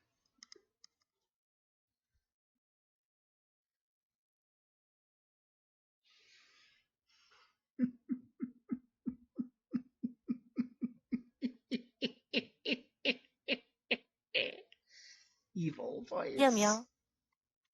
Meow meow indeed.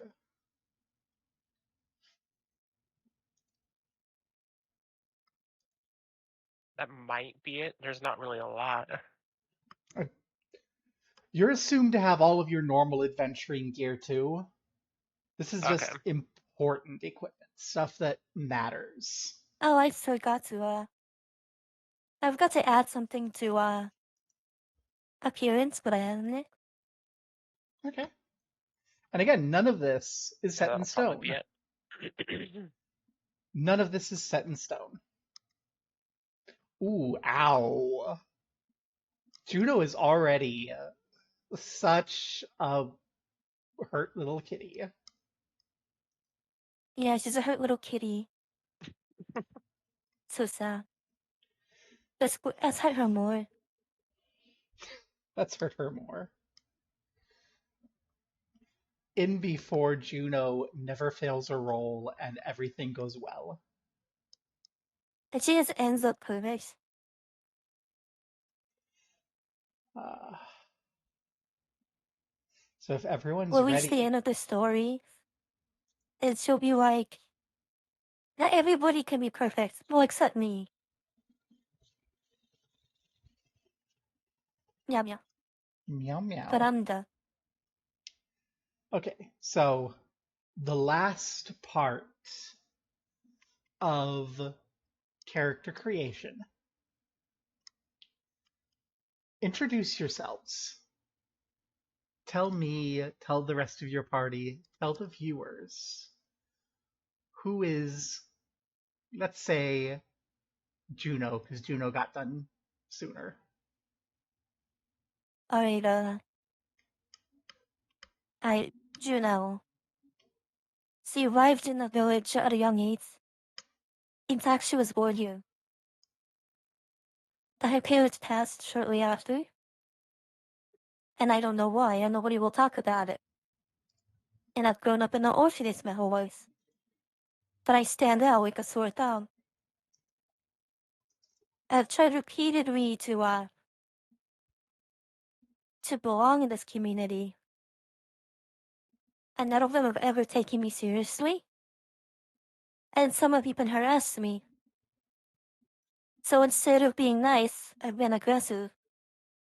And it's got me ostracized from the community even further.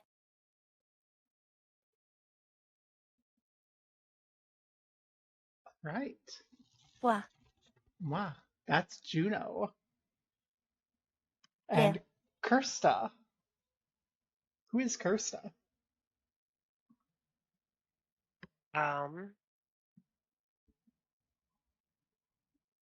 Kirsta is a young hunter that grew up with her family, and always did everything that she could to try to care for them and help them anytime that they ever needed.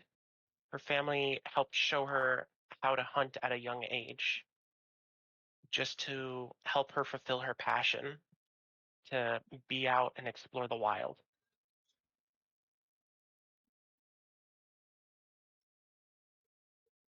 Alrighty. That's Kirsta. And kind of one last question for the two of you. What is your relationship beyond just members of the Wayfinders?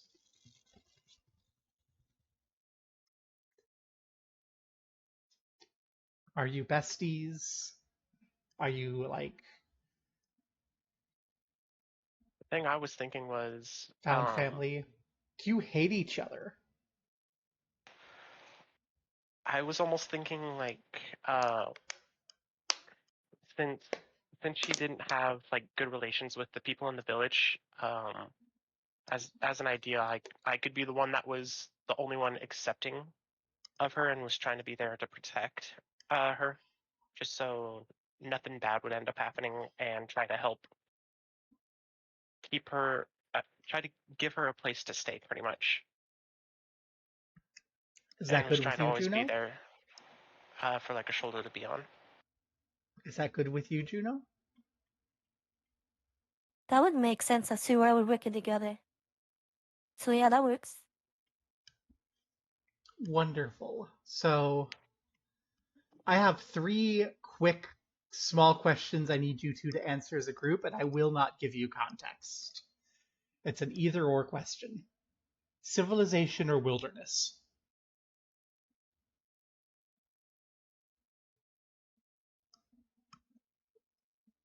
Personally, for me, Civilization. I was about to say wilderness. Put both of us on opposite. um, This is how it go. Are you going to challenge Seika's civilization? Yeah. Are you? That's what I'm thinking. Don't think too much. It's not super important. I just don't think. I just say words. Okay. Let's say civilization. We'll just do That's so. Yep. The inside or yes, outside? outside. Outside. Physical danger or social tension? Hmm.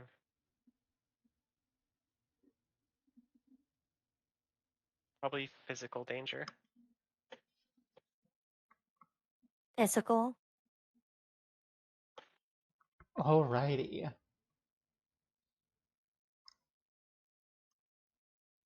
Ooh.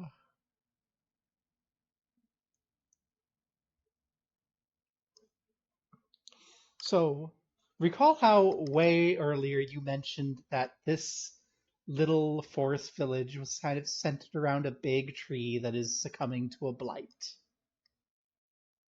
Yeah. Hmm. So you two are out near the tree, getting ready to head out on your quest. The tree is, streaked through with gray. It's got these kind of big pustules throbbing upon it. And as you are preparing to head out,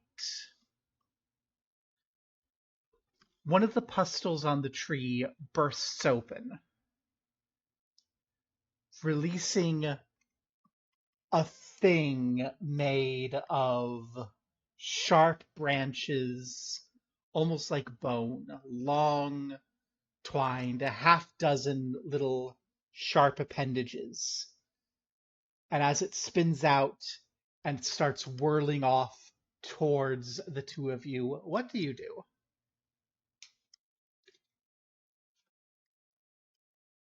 Or do you have any questions, of course? You are allowed to ask questions. So were we just like hanging out? Were you?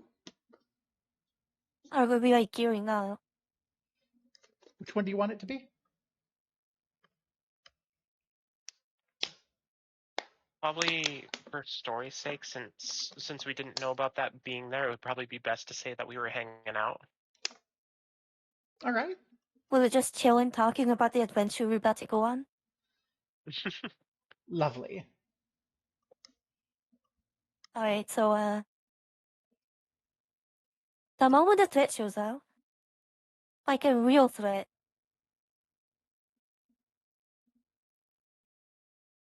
Juno's not ready for this. She freezes in place.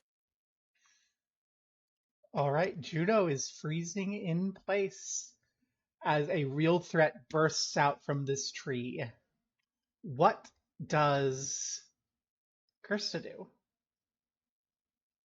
Kirsta's gonna reach over, grab Juno, and try to pull both of us out of the way while it's flying at us. Pull us off to the side. All right. So, Kirsta, what are you most afraid could happen if you fail? That I would lose my friend. Why don't you roll plus daring?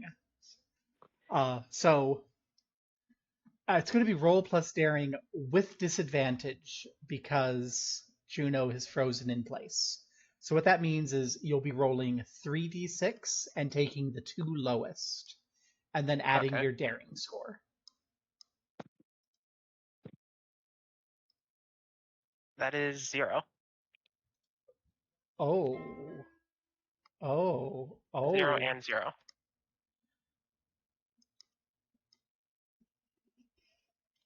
I'm sorry, 0 on each dice or 0 after everything? That's after everything. Okay. Oh, goodness. We're off to a great start.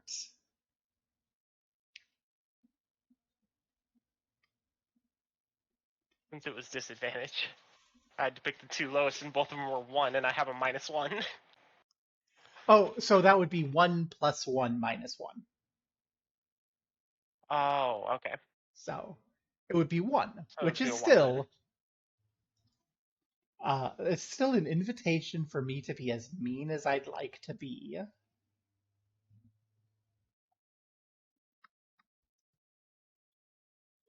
And I think what's going to happen as it rears off towards you, spinning and gnashing, is that a great blast of green light will come flying off from behind you, smashing into it and shattering it back against the tree as it's inches away from Juno getting skewered. And you look back behind you to see your uncle standing there. You know, the intricate moons of an elder druid engraved across his body by the spirits, grand magic staff extended, looking at it and looking down at you with disappointment and worry. What do you do? The thing is not dead, by the by.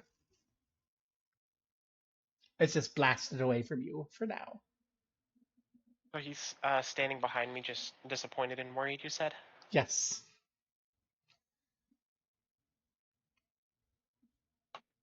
Um,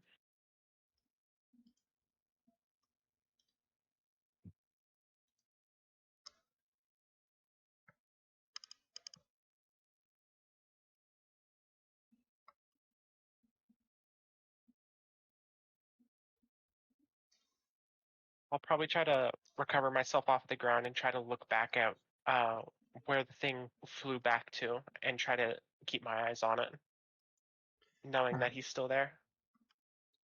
All right. Acknowledging that he's there at least, like looking over at him and then looking back. Okay. And Juno, what are you doing?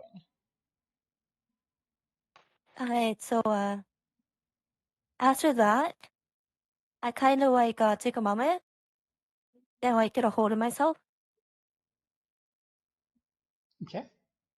and Juno is going to place her claws and just charge it. All right. So, from kind of the big scene perspective, actually, no, I can't big screen this because this is an action that triggers a move. Specifically, Brawl.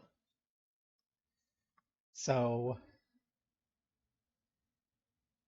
we need to exchange harm as established, which is slightly tough as we haven't established harm, but basically, you're going to be dealing this creature harm, and it's going to be hurting you back as you charge into its kind of whirling knives as it stands up. I Yeah. need you to roll plus daring.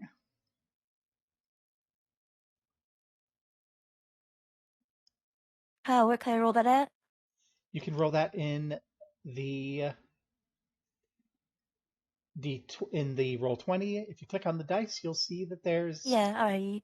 a 2d6 button. Let's see, side 2d6 plus daring. Yep. 11. Ooh. So if you have the PDF that has all of the various moves and classes, on page 1 you'll see Brawl. You've rolled a 10 up, which means you'll get to pick 2 items from the list of options.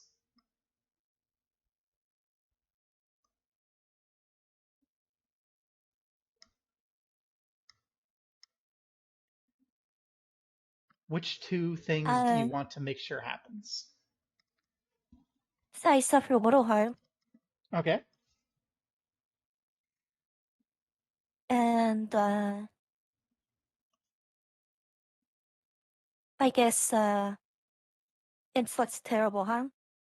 All right. So I will let you know that I was intending on letting your harm kill it either way. So if you want to pick something else, Okay. because it's already been I blasted back mostly by magic. oh yeah, that's right.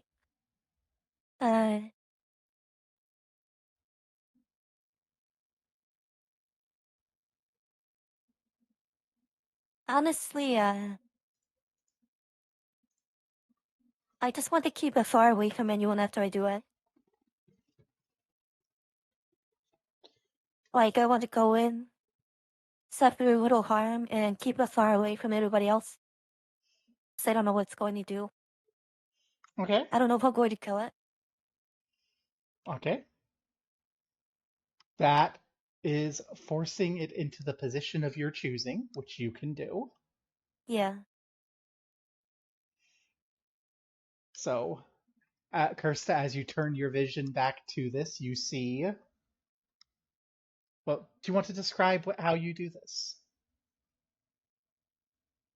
It is your great victory. Alright, so Juno charges it. Sits herself low. And then she goes and she like tackles it. And as it hits the ground, she like starts clawing at it. And like bits and pieces of it go flying. Yes. She's like tearing into it. Whole, long, knife-like, wooden, petrified limbs of this blight beast snapping off as Juno dives in, sinking claws into the damage from the magic. And as it falls, you hear your uncle behind you say, Kirsta, your uncle, say, "This is why I don't approve. You're too young." What do you do?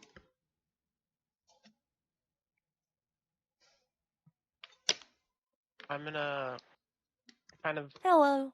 not quite yelling, but a little aggravatedly tell them someone has to do it. No one else is making the effort to do it, so someone's got to do it, and I'm the only one making that effort.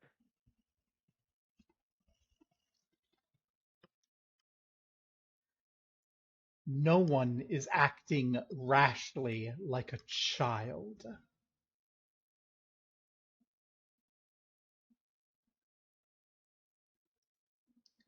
This blight has been spreading for nearly your entire life. The forest has not fallen yet, and it will not fall soon enough to make this madness necessary. But if we can stop it sooner than later, then we won't have to worry about it. And if you die, And that's how it is. Someone's got to Wait, step up and take this. so Sarah, how long do your elves live? Like, what's your lifespan?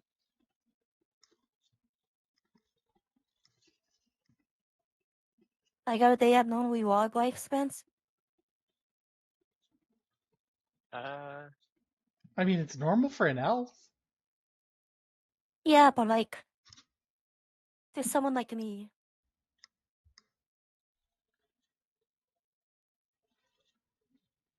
Comparing Yeah. it to a cat. Well, I'm like normal human lifespan. So compared to that. I mean, I think Kirsta just answered the question. Elf to catfolk is like human to cat. Oh my god, so yeah, to these people, I'm still like a baby. Yeah. Okay, yeah, that works too. I know I have good context. I'll probably like So to you age-wise, guys, my this is character be like like a late teenager, probably like around like the 16, 17-ish, like mid to late. Okay. Just at least putting it to like human years, like 16, 17-ish. yeah, so like to you guys, this might be a problem that just happens for a while. But to me, this is my entire life. Oh, I love Like this this will be little a problem detail. for my whole life. Does Juno want to interject as the elder elven druid is laying into Kirsta?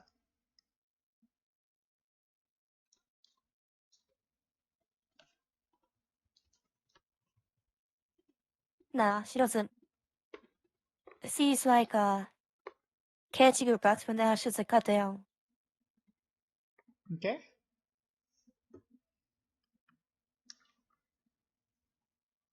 So Kirsta, remind me what the last thing you said was?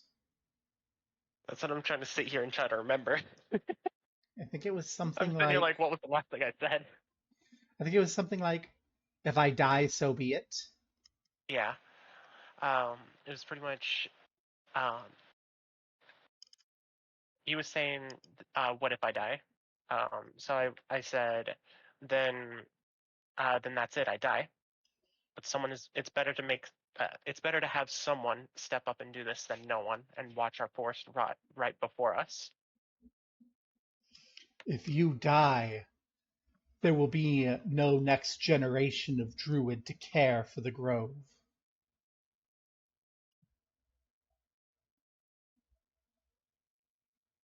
And who else would step up? Because this needs to be taken care of now.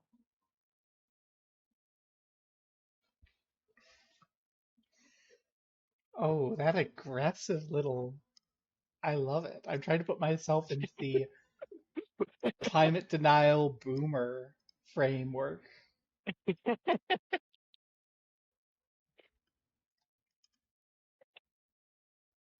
This is simply the way Mimya, things go. Things are born, things are lived, things perish, and new things are born again. You're still young, you don't understand the ways of this world. You barely have one moon engraved on your soul. Your bond to the spirit is weak. And I won't understand everything there is to the world if I don't go out and actually explore it myself.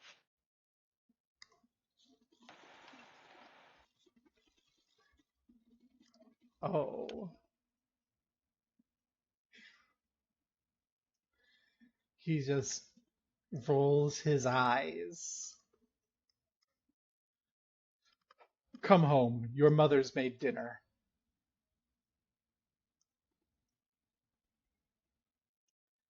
And he turns and starts walking off. What do you do? I'm gonna go check on Juno to see if she's okay. Juno, are you Mimya. okay? Gino is alright. She gets sick at dancer. As she's panting. That was like 90% adrenaline. Yeah. I'll help her stand up and we'll walk our way back to the village. To try to recover from what we just saw. All right. So, as you make your way back towards the village, you can see all the older elves kind of snickering behind your back, whispering, not really taking you seriously. Very much acting like you're a teenager and her pet cat.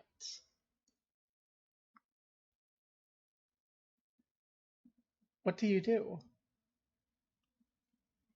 I'm just gonna ignore it and just find ourselves a nice little area to sit so we can sit down and try to talk about what just happened.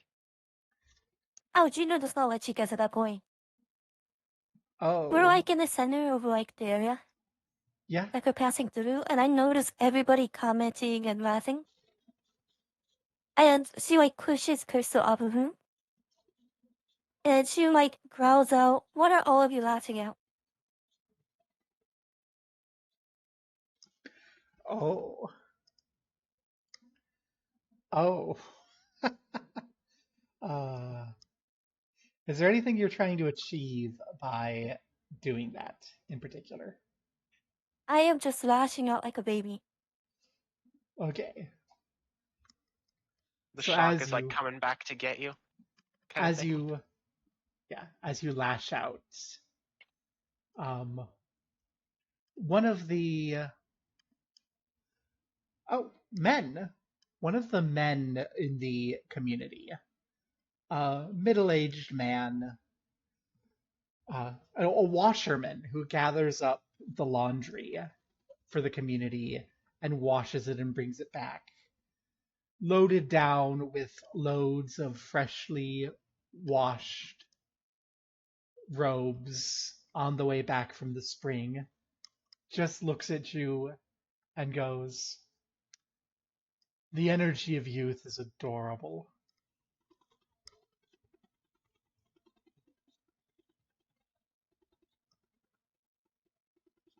What do you do?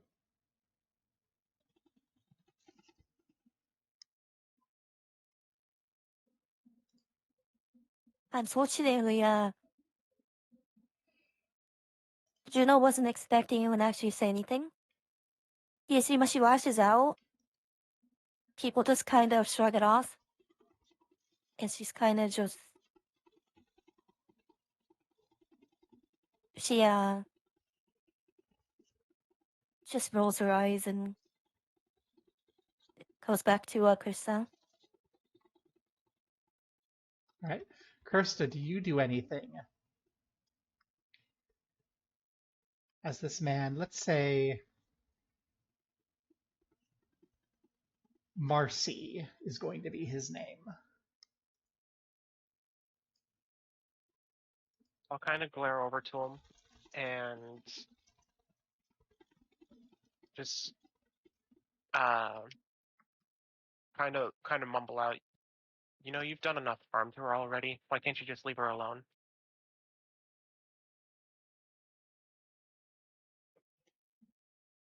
He just raises an eyebrow and says, just in that condescending way adults will speak to teenagers, "Be careful getting too attached to something so fleeting."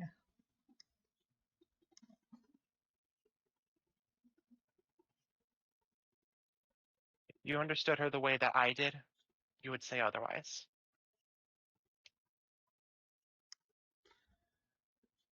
At this moment, he almost looks at you sadly before saying, "You'll understand sooner than you wish," and walk off towards the nearby home that he's carrying laundry to.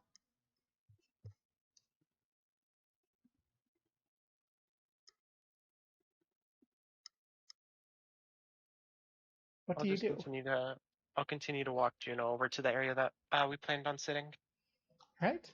Are you looking for like a little tavern area, a little out of the way spot in the forest grove, a private little room? What sort of spot are you looking for? Still fairly near the village, but like just on the outside of it where there's not really much people around. It's pretty much out behind some buildings. All right. Yeah, sure. You can find a few little logs behind one of the forest huts. Logs that you've laid down in the past for your own little secret meeting spot. What do you do? I'll sit her down and ask her again, "Are you okay?" Juno is, just gonna, like, move a bit away from her and just snap that she's fine.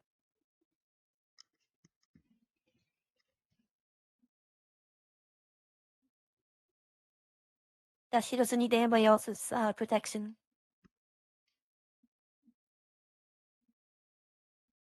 You know I'm still going to be here for you. I'm not going to leave you.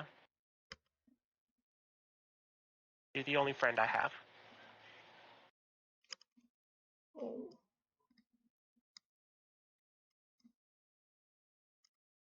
All we need to do is accomplish this. And everybody will know who we really are. I never planned on backing down.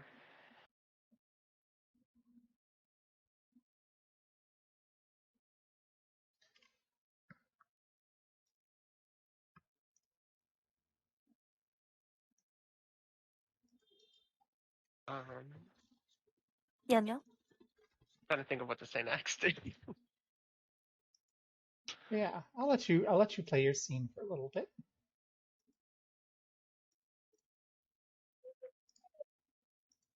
If you'd like, I could bring you something to eat. Since food's done at my house, I'll go over there and grab some and bring it back to you.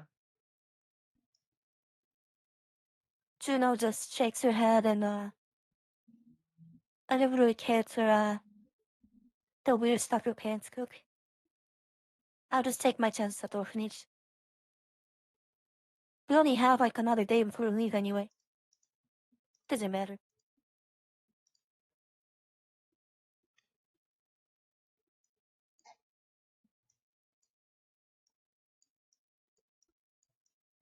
And I guess Juno gets up. Then starts walking up towards the orphanage. Alrighty. While Juno's walking back, I'll let her know. Let's meet up tomorrow morning. Same spot.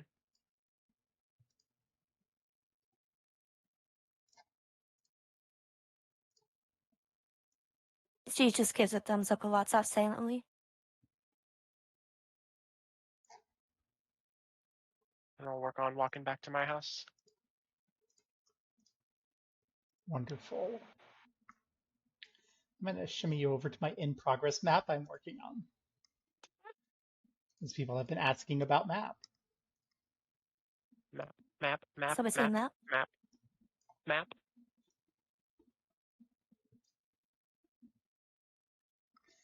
It's obviously not finished, but I think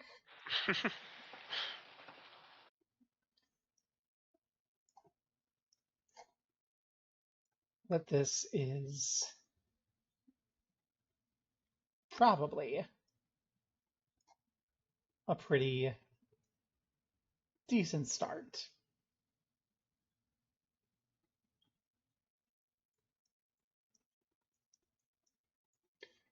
There's your Deepwood Grove. I just wanted to make sure that you had some sort of frame of reference. But I think we That still have, works, yeah. I think we have a scene at Kirsta's home that we need to deal with. Yeah, it So sounds like we're Kirst, both gonna have our own individual things too. yeah, well, that happens. Who do we want to follow first? Do we want to follow Kirsta to her home or Juno to the orphanage?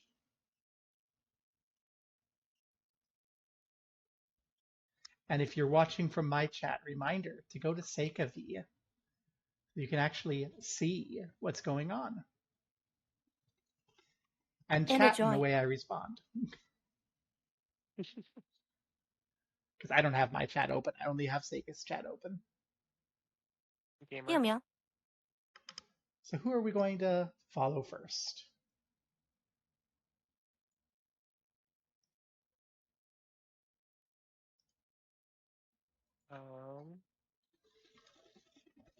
I'll just get my stuff taken care of real quick.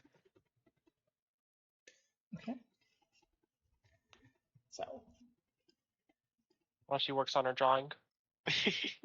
So let's sketch out Kirsta's little home here. So that it can always be here for us to look at and remember fondly.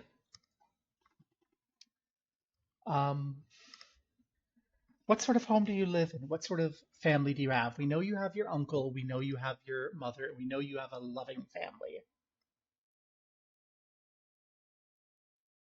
I'll probably have a mom and a dad, an uncle, and then 2 other siblings. Okay. And what sort of situation do you live in? I'm starting to draw under a guess, but I might be way off base.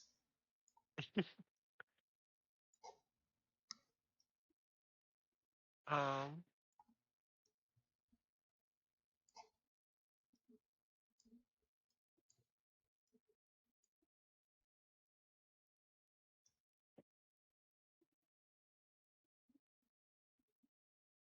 Roll 20 is so laggy for me. Meow meow.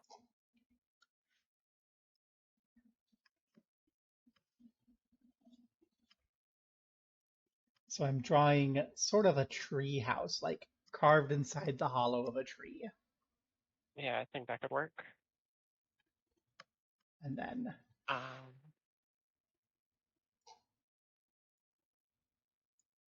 Probably at like the base where you end up entering, uh, there can be like a little campfire like in the middle of the room with some logs gathered around it for a little absolutely. meetup area. Outside or inside? Inside. Okay.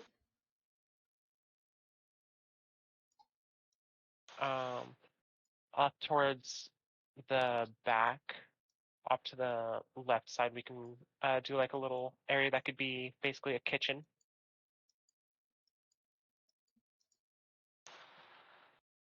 And then next to it, we can have some storage. So I was actually thinking of putting the kitchen in that top area and having this little room here be storage. Let a room where be storage. Like, My roll 20 is barely getting like 3 frames. oh, up here. Okay.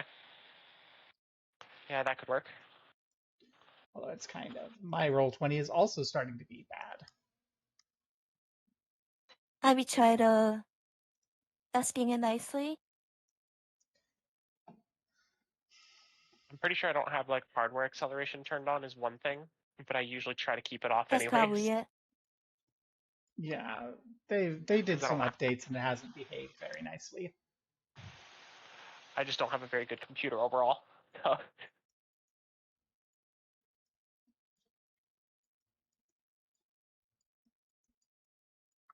There we go. Uncle, parents, kids, and storage is how I'm going to throw that together. Okay. If you're fine with sharing a bedroom with all of your siblings Yeah, that works. and cousins and such. Although, does your uncle And have children, or is your uncle just the just bachelor? the uncle's just there. Probably has like a story we could say like the aunt ended up dying off due to the corruption, or not the corruption, the plague. Not plague, blight. God dang. Okay. I was Uh, wondering if that was a thing, or if that was or if it was a case of, oh, the druid doesn't have family. yeah, it's probably just like the aunt ended up dying off from the blight, All right. and that could be like some of the reason he doesn't want me to try to go out is just because he's afraid that the same thing will happen, that he'll Wonderful. lose more family. So, as you arrive back home, you can see your mother kind of serving up plates onto logs near the campfire that you can use as little tables. Plates of roasted acorns, fresh berries, very yummy elf food. And she's trying to brush off your uncle as your uncle is ranting about how irresponsible you are, how little you care about your gift, and how you're going to get yourself killed and ruin the entire grove.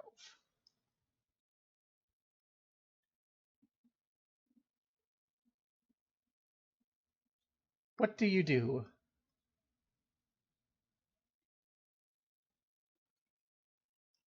I'll just tell him you can still say what you want, but you can't change the fact that this has to be taken care of. No one else will step up but me.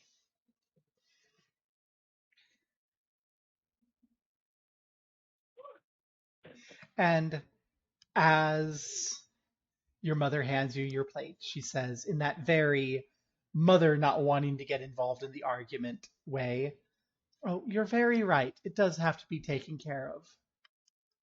But why does it have to be you?" Because no one else will. Oh, why can't it be a problem that those humans at the bay deal with? Meow meow.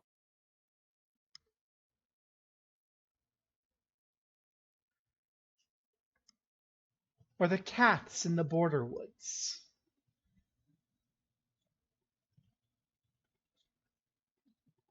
This is starting to affect our village, and there's still nothing being taken care of.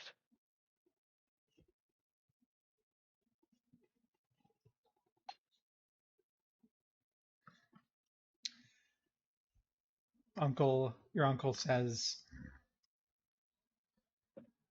"Your training isn't finished.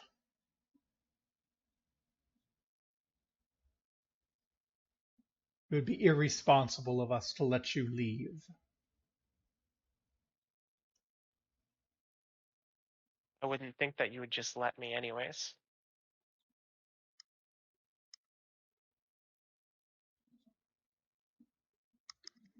Are you saying that you'll disobey? Who knows? Maybe I will, maybe I won't. Oh, now, both of you. Let's settle down and eat. Let's not let this ruin our meal.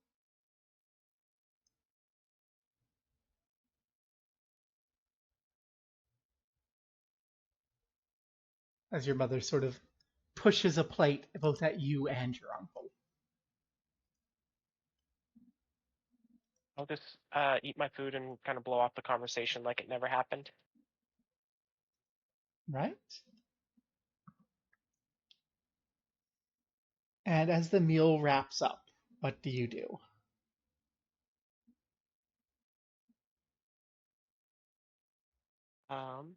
As I finish my food, I'll stand up and take my plate over to the kitchen, uh, rinse off the plate, get it all cleaned up, and put it away. Then work my way back over to my room. All right. So your siblings, are they older or are they younger? We'll do older sister and a younger sister, because why not? I'll be the middle. Don't know what that's like. I have no idea. It's an experience. I'm the oldest in my family.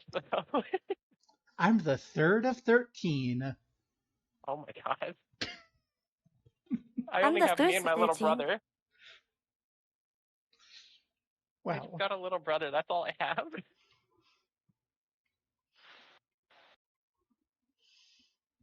as you plop onto your bed, your little sister, what is her name?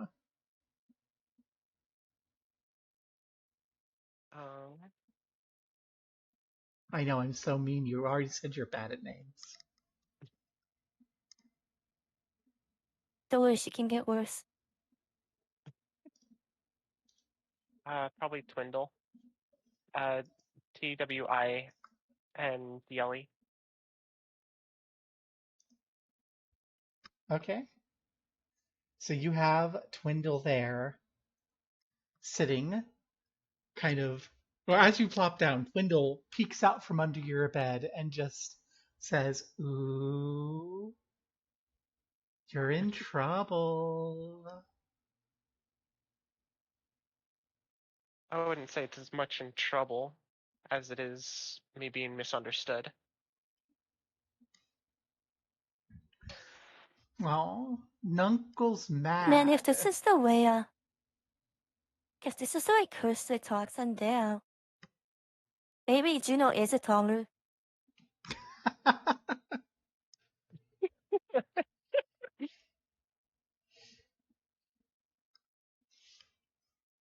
Nunkle's mad.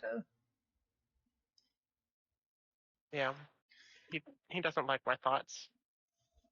He told Mommy that he's gonna make you summon spirits from sunup to sundown starting tomorrow.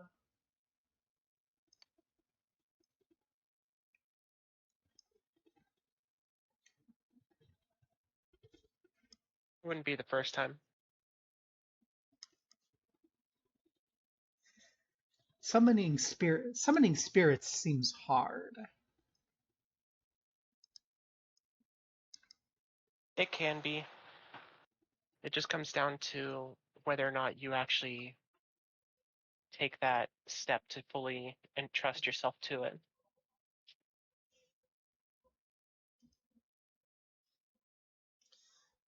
Ah, she doesn't seem to be really that interested.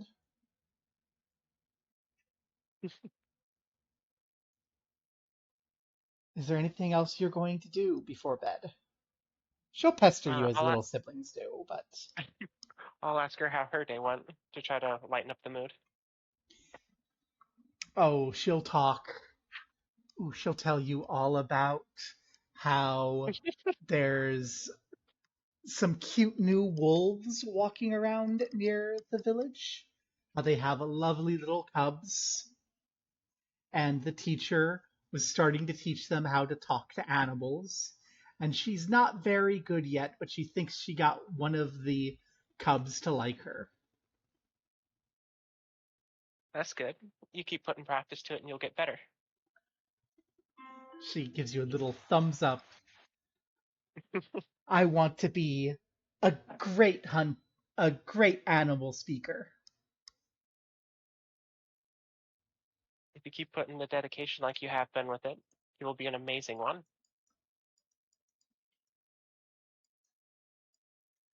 And she smiles. And one day, you'll be the best grand druid of the grove. I hope that day does come.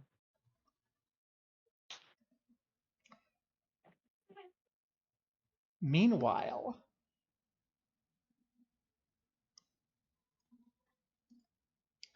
over at the orphanage, I'll see if I can draw this in the same little map.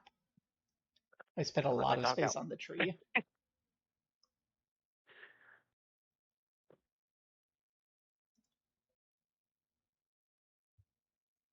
The orphanage is a much more plain and simple, just block.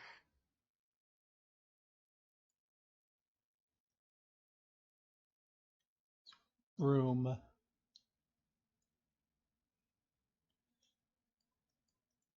Dining. Kitchen. Dorm. Mom. And the doors come in and out of the dining room.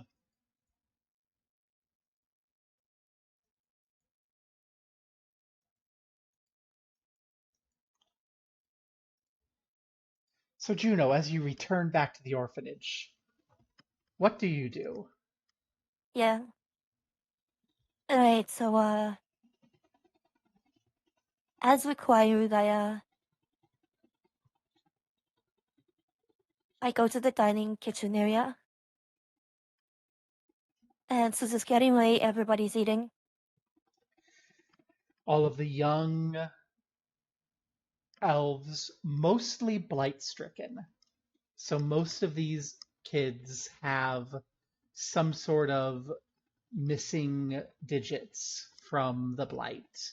A lot of them have boils, a few of them have those sort of gray streaks.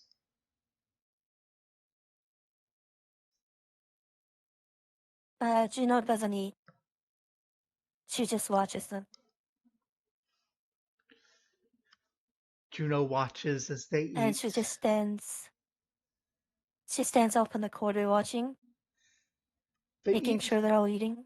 They eat far less nicely than Kirsta and her family. They eat mostly a sort of veggie gruel, almost potato and rutabaga. Prison food. The sort of thing that one kind of uncaring elven elderly elf could make on her own. And as you're going through making sure that everyone eats, Mama, as she insists that you call her, comes through and says, "You're late."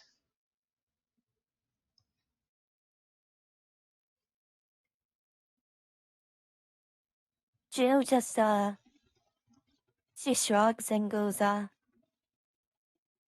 we were preparing to leave. Preparing to leave me alone with all these children. I understand that the You village did thinks just of. fine without me. I did not do just fine without you. I know the village thinks of you as a child, but you're miles older than the rest of these. Honestly, at their age, you should be out already with a spouse and your own little home. But I'm going to take advantage of you as long as they consider you an infant. I need your help. I can't run this on my own. I'm getting old. And there's more blight-stricken children every year. That's why I'm leaving, to get rid of the root cause. Root cause, root cause. Roots is all I can make them. I didn't have any time to make meat like you like. If you want meat, you'll have to get it yourself.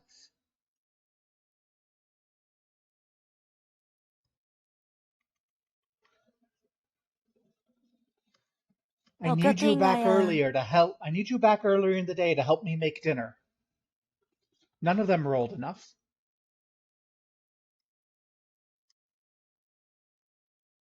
maybe after I cure the blight. Cure the blight. And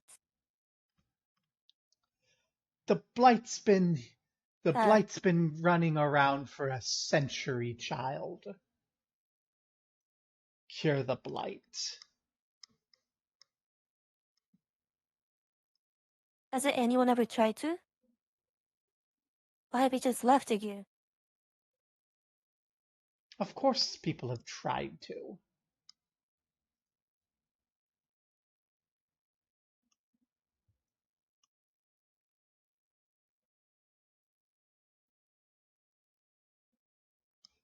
She doesn't say anything further than that. What do you do? Juno's going to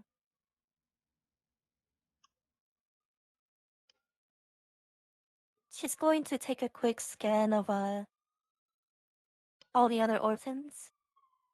Make sure everyone's okay. And she's gonna ask them.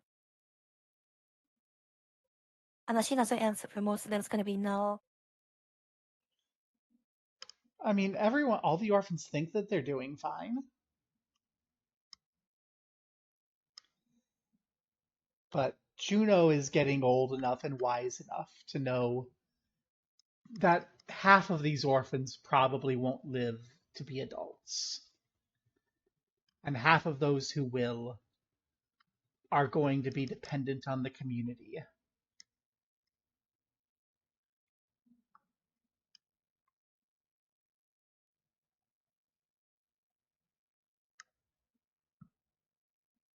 After checking on them all, Juno's going to she doesn't go to the dorm. She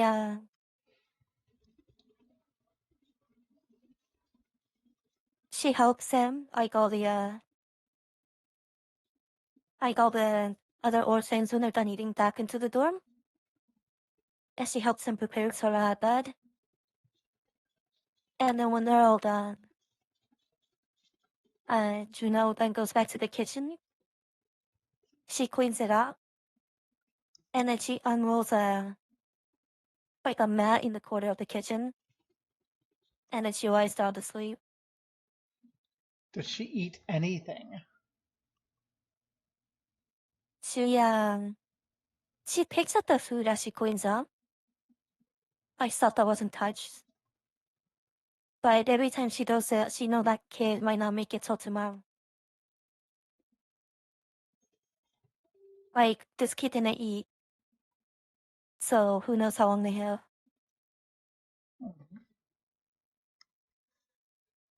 All right. Would you do me a favor and mark in your tags hungry?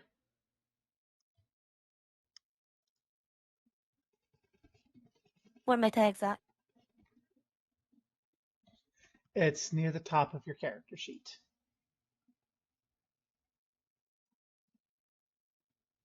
Oh, goodness, it's not at the top of your character sheet. Where are your tags at in this? Yamil? Just, you know what?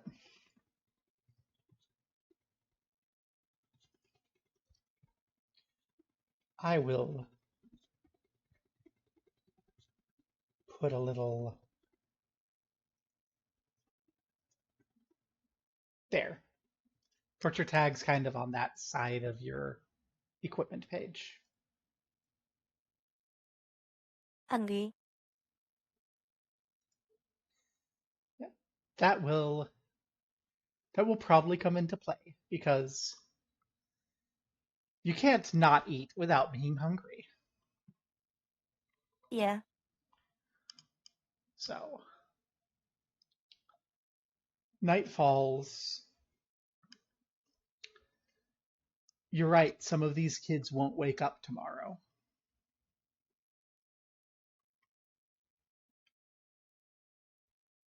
And Kirsta, as night falls and you settle into bed, you are aware that your uncle's threat is exhausting and could very well keep you in the village for weeks longer.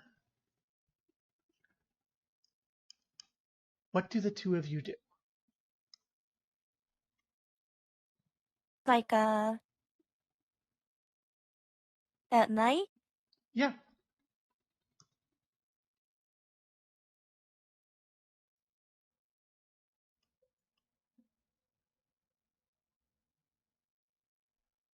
Oh. So, in the middle of the night, Kursa will hear, like meows outside your window. Yeah. Kirsta, there's meows outside your window. Like to everybody else, it just sounds like a forest cat or something. But Kursa knows what Juno's meows sound like. What do you do, Kirsta? Did Kursa abandon us? I didn't realize my mic was muted. Dogs were loud. I'll take a quick peek out the window and see what she's pointing at, or see what she's You asking see about. a fully geared up Juno. All right. I'll gather all my equipment and sneak my way out of the house.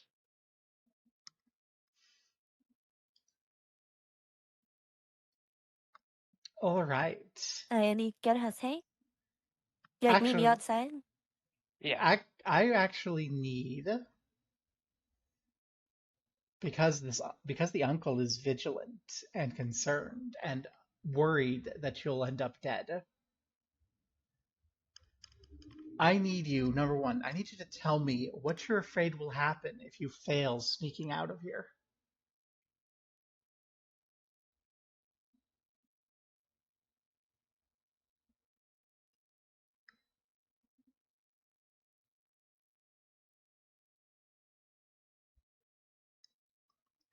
I don't think I'm really afraid of anything. I think it's more that I'm just trying to get out with as little hassle as I can. Let me rephrase that. So What they are you annoy you. scared is going to happen if your uncle catches you?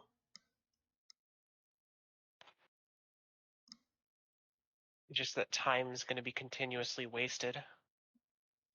He'll find some way to try to get me to stay, and he'll just continue to waste time. All right. Go ahead and roll plus daring. Where is it? As the door to your uncle's room is open and the little light is flickering from his candle. That's 4. Oh, goodness. So as you are crossing through the kitchen, And it's supposed to be just a d6 for the roll? it's 2d6. Oh, 2. I only rolled 1. Yes, it's always 2d6. If it's Okay. advantage, you roll 3d6 and take the best 2. If it's disadvantage, 3d6 and the worst 2. Oh, okay. So that's coming up to 6 in total. All right. So 6 is the highest you can roll and still have what we call a miss. Awful. So as you are sneaking out of this room, you hear your uncle from his door say to you, "I cannot let you leave." And he is standing there down to kind of his battle loin. So you have, all of his chest tattoos, all of his leg tattoos, the whole star field of the sky shimmering just like your arms, Moon, his staff in hand as he stares off towards you. And as he looks at you, he says, "Restrain her, my friends." And the very wood of the floor of your home starts to bend upwards in tendrils of spirit to wrap around you. What do you do?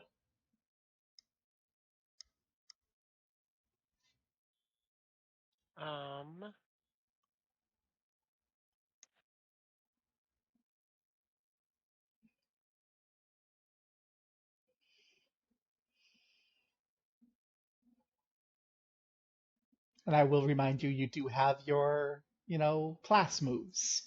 That's what I'm looking at right now. You pretty much read my mind.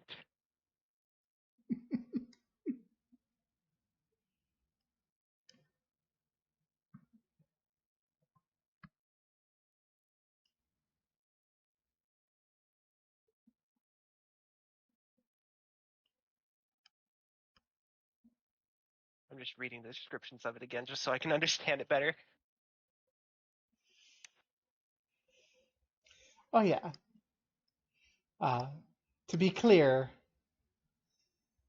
call to the beast will call upon the spirit of a spirit of the beast. And if you haven't Yeah. taken the time to befriend it, it'll be angry with you. And that's the same thing with the Born of the Soil too. Yeah, Born of the Soil is how you call the spirit and befriend it. Call to the beast is something that the spirit, it's one of the call moves that they mention in Born of the Soil. Yeah.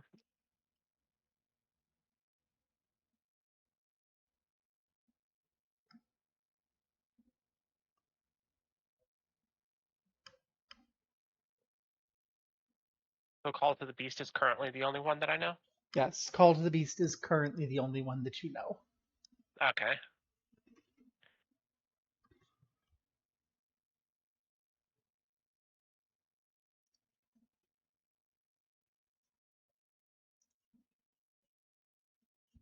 How do I keep track of my hold points too? Because it looks like I have hold points for that. That will come out of your situation, and they're just write them down wherever. Okay. So are you making a call to the beast? Yeah. Okay. What spirit creature are you calling for?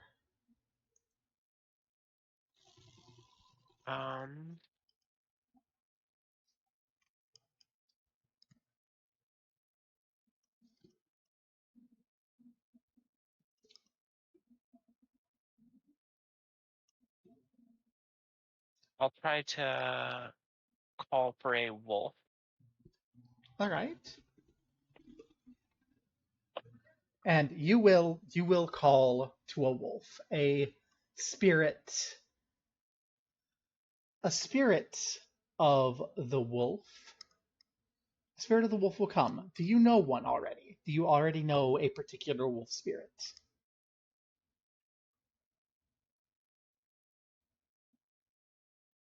I'll say this is like the only one that I do know, and it's been my close companion since. I gotta think of its name though. Yes, you'll need to call its name. I'll call her Misty. Misty. And you know what? We're going to be nice. We're going to be nice because we're still sort of establishing the characters. Misty will be the spirit who comes as you call. Oh well. A little irritated, perhaps, because this is very rushed, this is abnormal, Yeah. this is forced. But Misty will come. Misty will be called into you. Go ahead and give me that roll. That roll plus knowing. Where's my dice? There it is.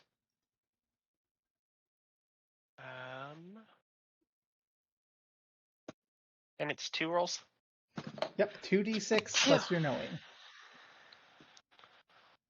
That is 7. Okay, that's the lowest you can make and have a hit. That's not a big hit, but you do hit. So you get to hold 1 as you transform into I might need to a rethink wolf. this here. So what do you do? As you become a wolf and the tendrils of the wood at the floor of your home start to bind around you. I'll use the wolf's teeth to try to help bite through those tendrils. All right, are you spending that hold?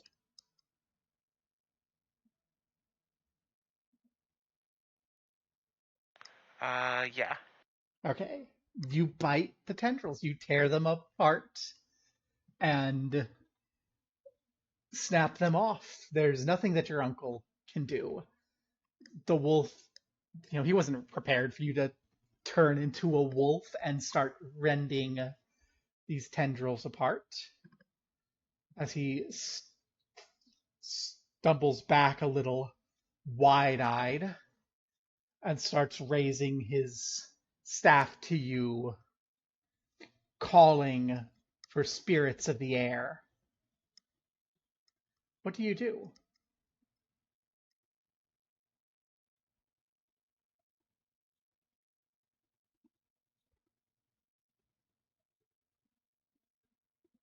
I'm gonna raise my voice at him to yell at him to stop, and he knows that this must be done. So, Just loud enough to where others can hear it too. as you change back from wolf to elf.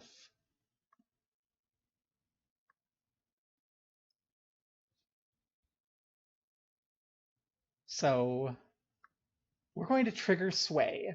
Normally, I would have you explain clearly what you want, but this is an argument you've had repeatedly.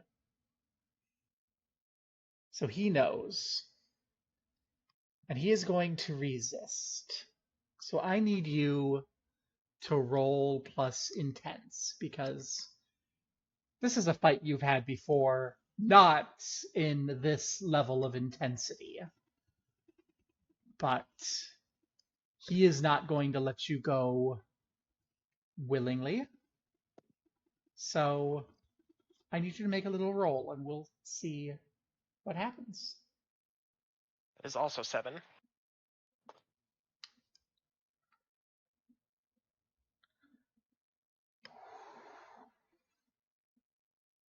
That's close. So this is My another dice one of is those. almost upset at me. This is one of those slight hits. So I'm trying to think of how I want to phrase this.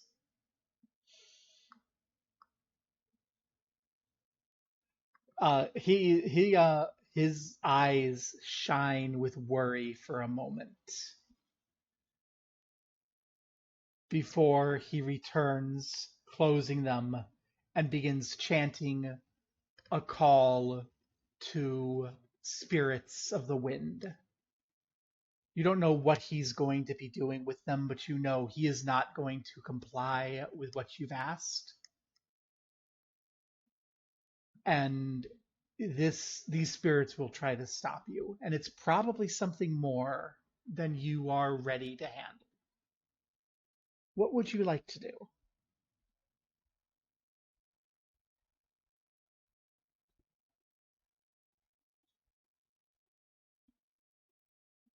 Oh no, that's not true. I can't say it that way because they do convey a way for you to give it a yes. So I have to tell you how you can convince him to give it a yes, and then you can agree or not. What? Huh? So as he's furrowing his brow and looking up to you, he says, "Accept the watchful eye of the storm, and I'll let you go."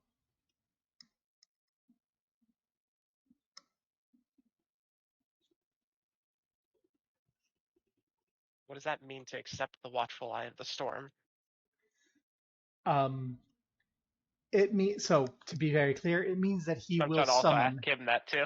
Yeah, it means that he will summon a spirit of the storm that he's already made a pact with, and it will follow you, and he will be able to watch you where you go through the eyes of the storm.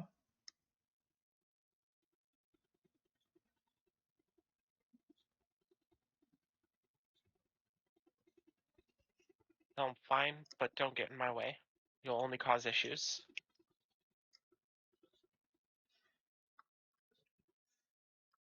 He puts his staff down and just says, "Americel, watch over her." And the doors and windows will burst open, and wind will gust through your home, and you'll feel a deep chill, almost a wetness, before this spirit binds itself around you and things fade. Um, Go ahead and make a note. Well, where would you like there to be a lightning bolt on your body? In the same We'll way do that you that have a moon one. on your arm. I'll do that one on my right shoulder. All right. Oh my gosh, the moon is misty and the lightning bolt is. Oh, I've already forgotten the name I gave this thing. Let me write it down. Aramidea. The struggles with coming up with names. I They'll be can think of forgotten in 5 names. minutes. I can think of names. I forget them. They'll be forgotten within 5 minutes. That's okay. I forget my children's names too. Yeah. You can see your siblings and your parents kind of in their doors looking out in shock and fear because, of course, the Everything two of got you were blown just up. fighting with magic in the living room. And otherwise, your uncle just walks back into his room. What As do you he's do? walking back, I'll tell him that you know I still care for you. That's why I'm doing this. Oh.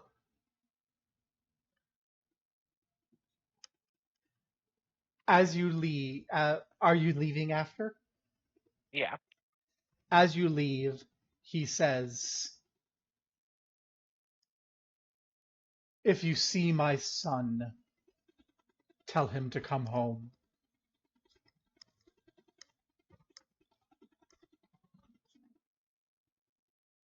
And I'll shout back, I will. Juno, is there anything you did Huge during series this? of events. Yes. I just want to check if there's So, anything Juno wants to have done with this particular array. I know she didn't step in. Okay. She thought it wasn't her place. Krista knows how to handle her family. The same way she doesn't want Krista stepping in on the orphanage. Okay. So this seems like the perfect place to end our session 0 introduction session. Yeah, no. So we Yeah. have, number one, I need to double check and make sure that I haven't missed giving you any XP because I forget about doing that. And yes, Kirsta, you failed 2 different rolls today. Yep. So you should have 2 XP. Where's the section for us to write that? It's line 47. 47. Oh, okay. And that 0 I'll swap out. Yep. All right, that's 2. So the first thing I need each of you to do is consider your issue. Do either of you want to slightly reword your issue after the session?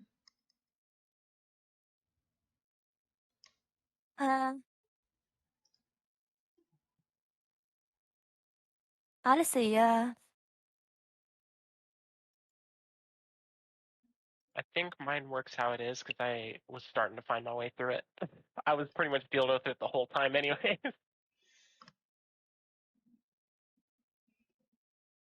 Well, so do you feel that you took meaningful action to address your issue? I believe so. Juno?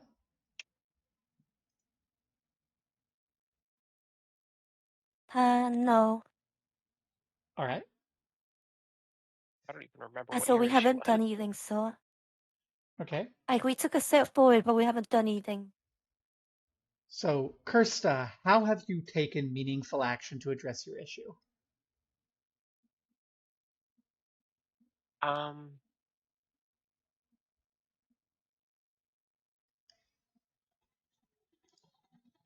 thinking, since my issue is like no one ever takes me serious, everyone was kind of like talking down, saying like, yeah, you're not gonna do that. Pretty much saying that I was all joking and everything. I think the step of action that I was taking for it was telling them that I will do my best to make a difference, and I will continue to give it my all to make that difference to show you guys that I can do something. All right. So in that case, please mark one of your growth marks under row 89. Or 49, rather. 49. So just mark 1. Yep. Okay. When you have 5 growth marks, you get a growth option. Oh, I see that now. Ow. I punched myself in the face.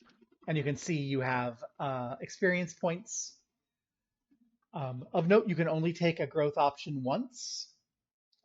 After you have 5, the last 4 arrive.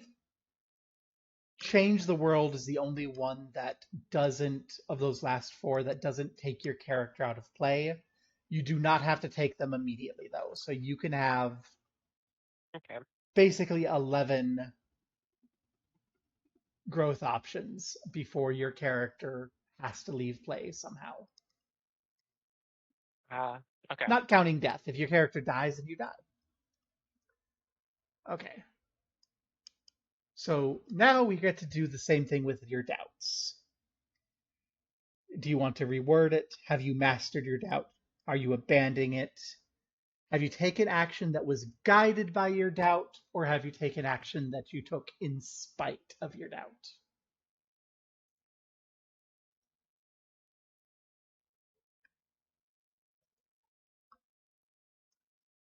I don't really think I've done enough to be able to tell yet. Okay.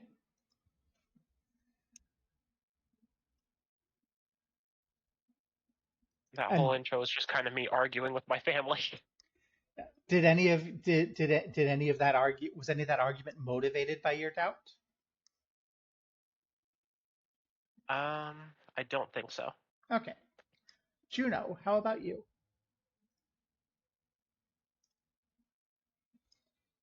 Hello, I'm muted. I didn't know I was muted. Oh no. So anyway, sit my earbuds hello. Gamer. So I mean Juno's I think Juno realized she doesn't care. She doesn't care about what her doubt was, she doesn't care about it. She doesn't care if anyone else cares about what she does. But she's watching people around her die, and that's more important. So would you say you've mastered your doubt, or you're abandoning it? I guess she's mastered it. Because that's no longer a doubt. It's not a concern.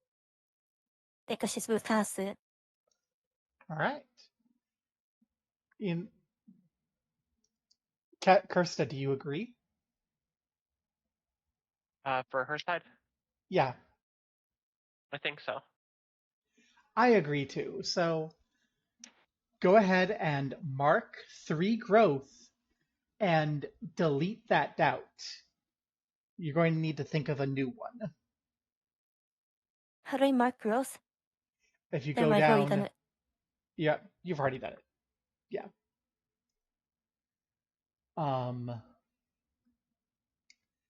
So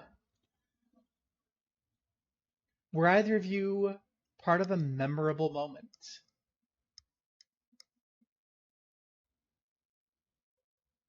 I think both of you were. Yeah. I think for me, primarily, the fact that I'm going to be followed by my uncle's spirit. Okay, that'll be an XP. Juno, were you part of a memorable moment? Oh, let's see. When I snack at the crowd, in like a kind of when I tried to disquiet a robot the only way I knew how, and it didn't work. Oh. And Yeah, I didn't know how to answer. that's an XP too. That's not the one I was thinking of, but I like that that's the one that you were thinking of. I was thinking of a different What one were you too. thinking of?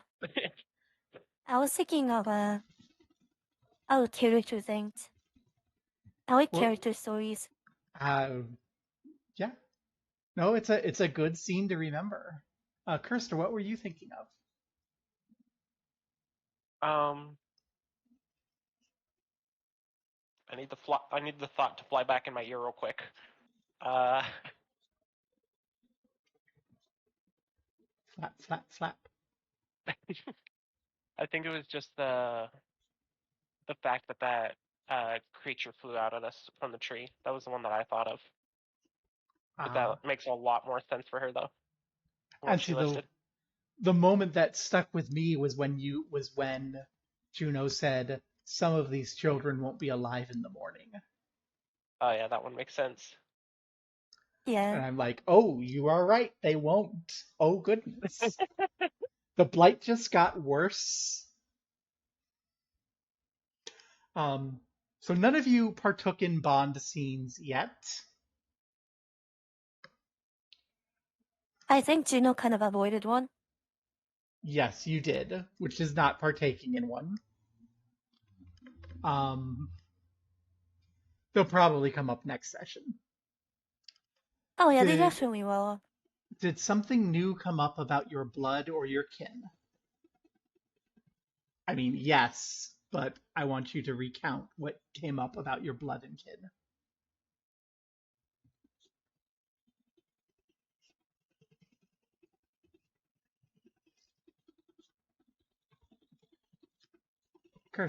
Kirsta, what came up about the elves and the Deepwood elves?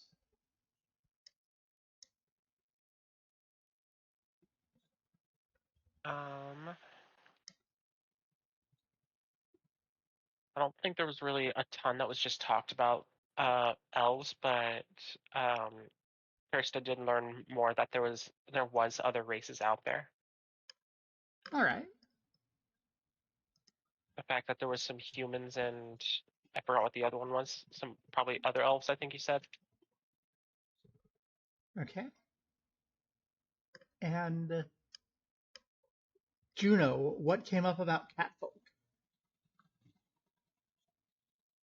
or the Uh, orphans? nothing came up about catfolk, but the orphans are dying, and the only thing that everyone cares about is that they're not seen. Oh, yeah. So each of you will get a point. I do want to remind you, we had that long conversation about the relative lifespans of the elves and the catfolk. Yeah, Oh yeah. That is something new that came up about both of your blood. yeah. That's But yeah, going to be That's 1 XP a point you said? recurring issue from now on. yep. It is Okay. a yep to both of you there. Um, Well, what is fair to say? 1 is it XP 1 point. XP? Yes. So if my numbers are Oh, I correct, was wrong. Juno should have 2 XP right now and Kirsta 4. Mm-hmm. Okay. So at this point, if you wanted to, you could spend 5 or 10 XP to mark 1 or 2 growth,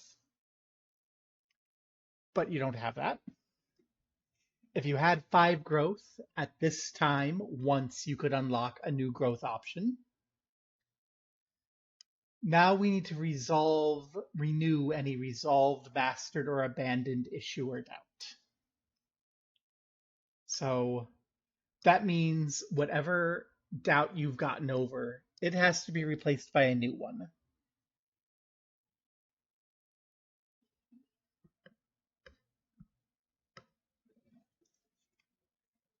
I've already got a new one. Oh, I love that. Do you want to say it for the stream? The new Dao is that Judo isn't going to be strong enough to even make it outside the force. I love that. So we're supposed to do She's just this. gonna fail before she even begins. So we're supposed to do this all for one player at a time, and then you pick the next one. But there's only 2 of you. We'll do it Yeah, like this. It's easy. But Okay. if we get because I do have 2 people in the wings who can't join us for now, but want to when their schedules clear up. And when they do, we'll probably need to do that in a cycle. But yeah, that's this session. I have a whole list of agents I need to stat out. I need to finish the map. Do you have any questions, comments, or concerns, especially in character questions that you want to add to my little list that I've got going on?